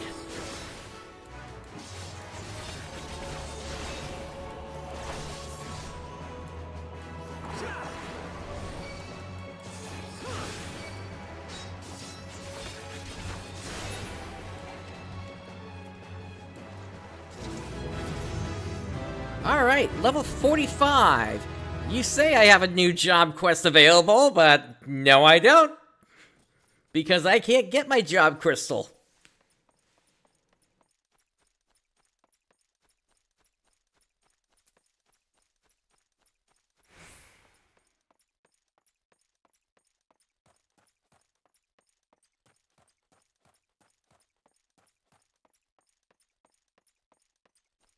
Alright, let's pass by the Orm Vale at this point here. We'll see.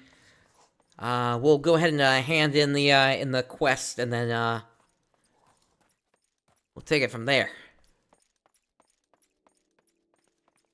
Oh, also, I'm seeing new quests pop up. Hang on. Yeah, there's a whole bunch of new quests here. Would you look at that? Okay. Well, like I said, let's head for the Orm Vale. Let's hand in this one quest.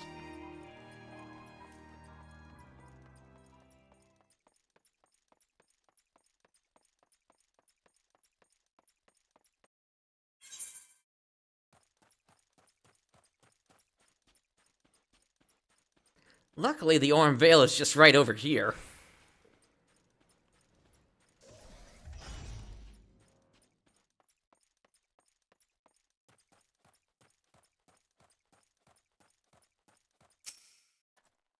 Hail, adventurer! Wait, do not tell me. Nedrick sent you. Tell me this, adventurer. Do you know how the Orm Vale earned its most enticing name? Well, allow me to enlighten you.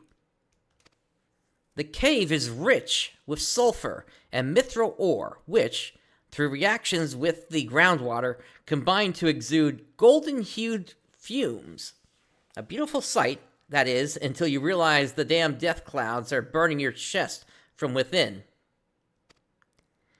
If you still wish to take your life in your hands, I'll not be the one that stops you. But do try not to get killed. I've dragged enough corpses out of the Vale to last me a lifetime.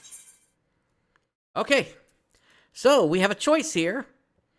This one's for casters, so we're gonna go with the one for melee. So this will give us strength, vitality, and direct hit, as well as a built-in materia slot.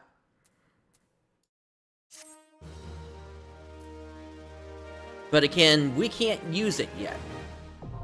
Orm Vale now accessible.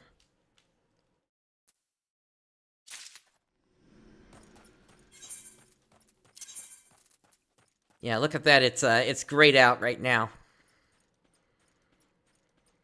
2 more levels. 2 more levels, and then we'll be able to use that.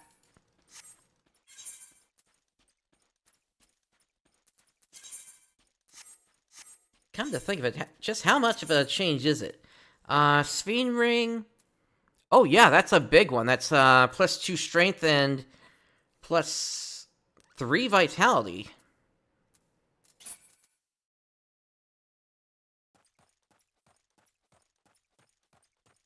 Okay, so there actually is a light at the end of the tunnel here.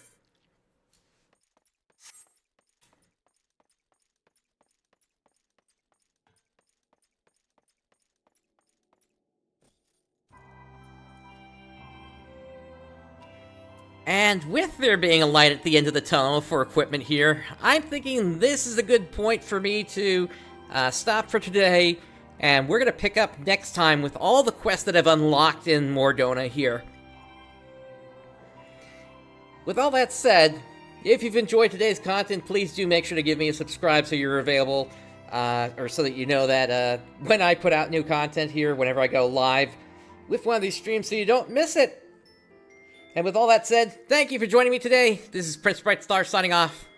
I'll catch you next time.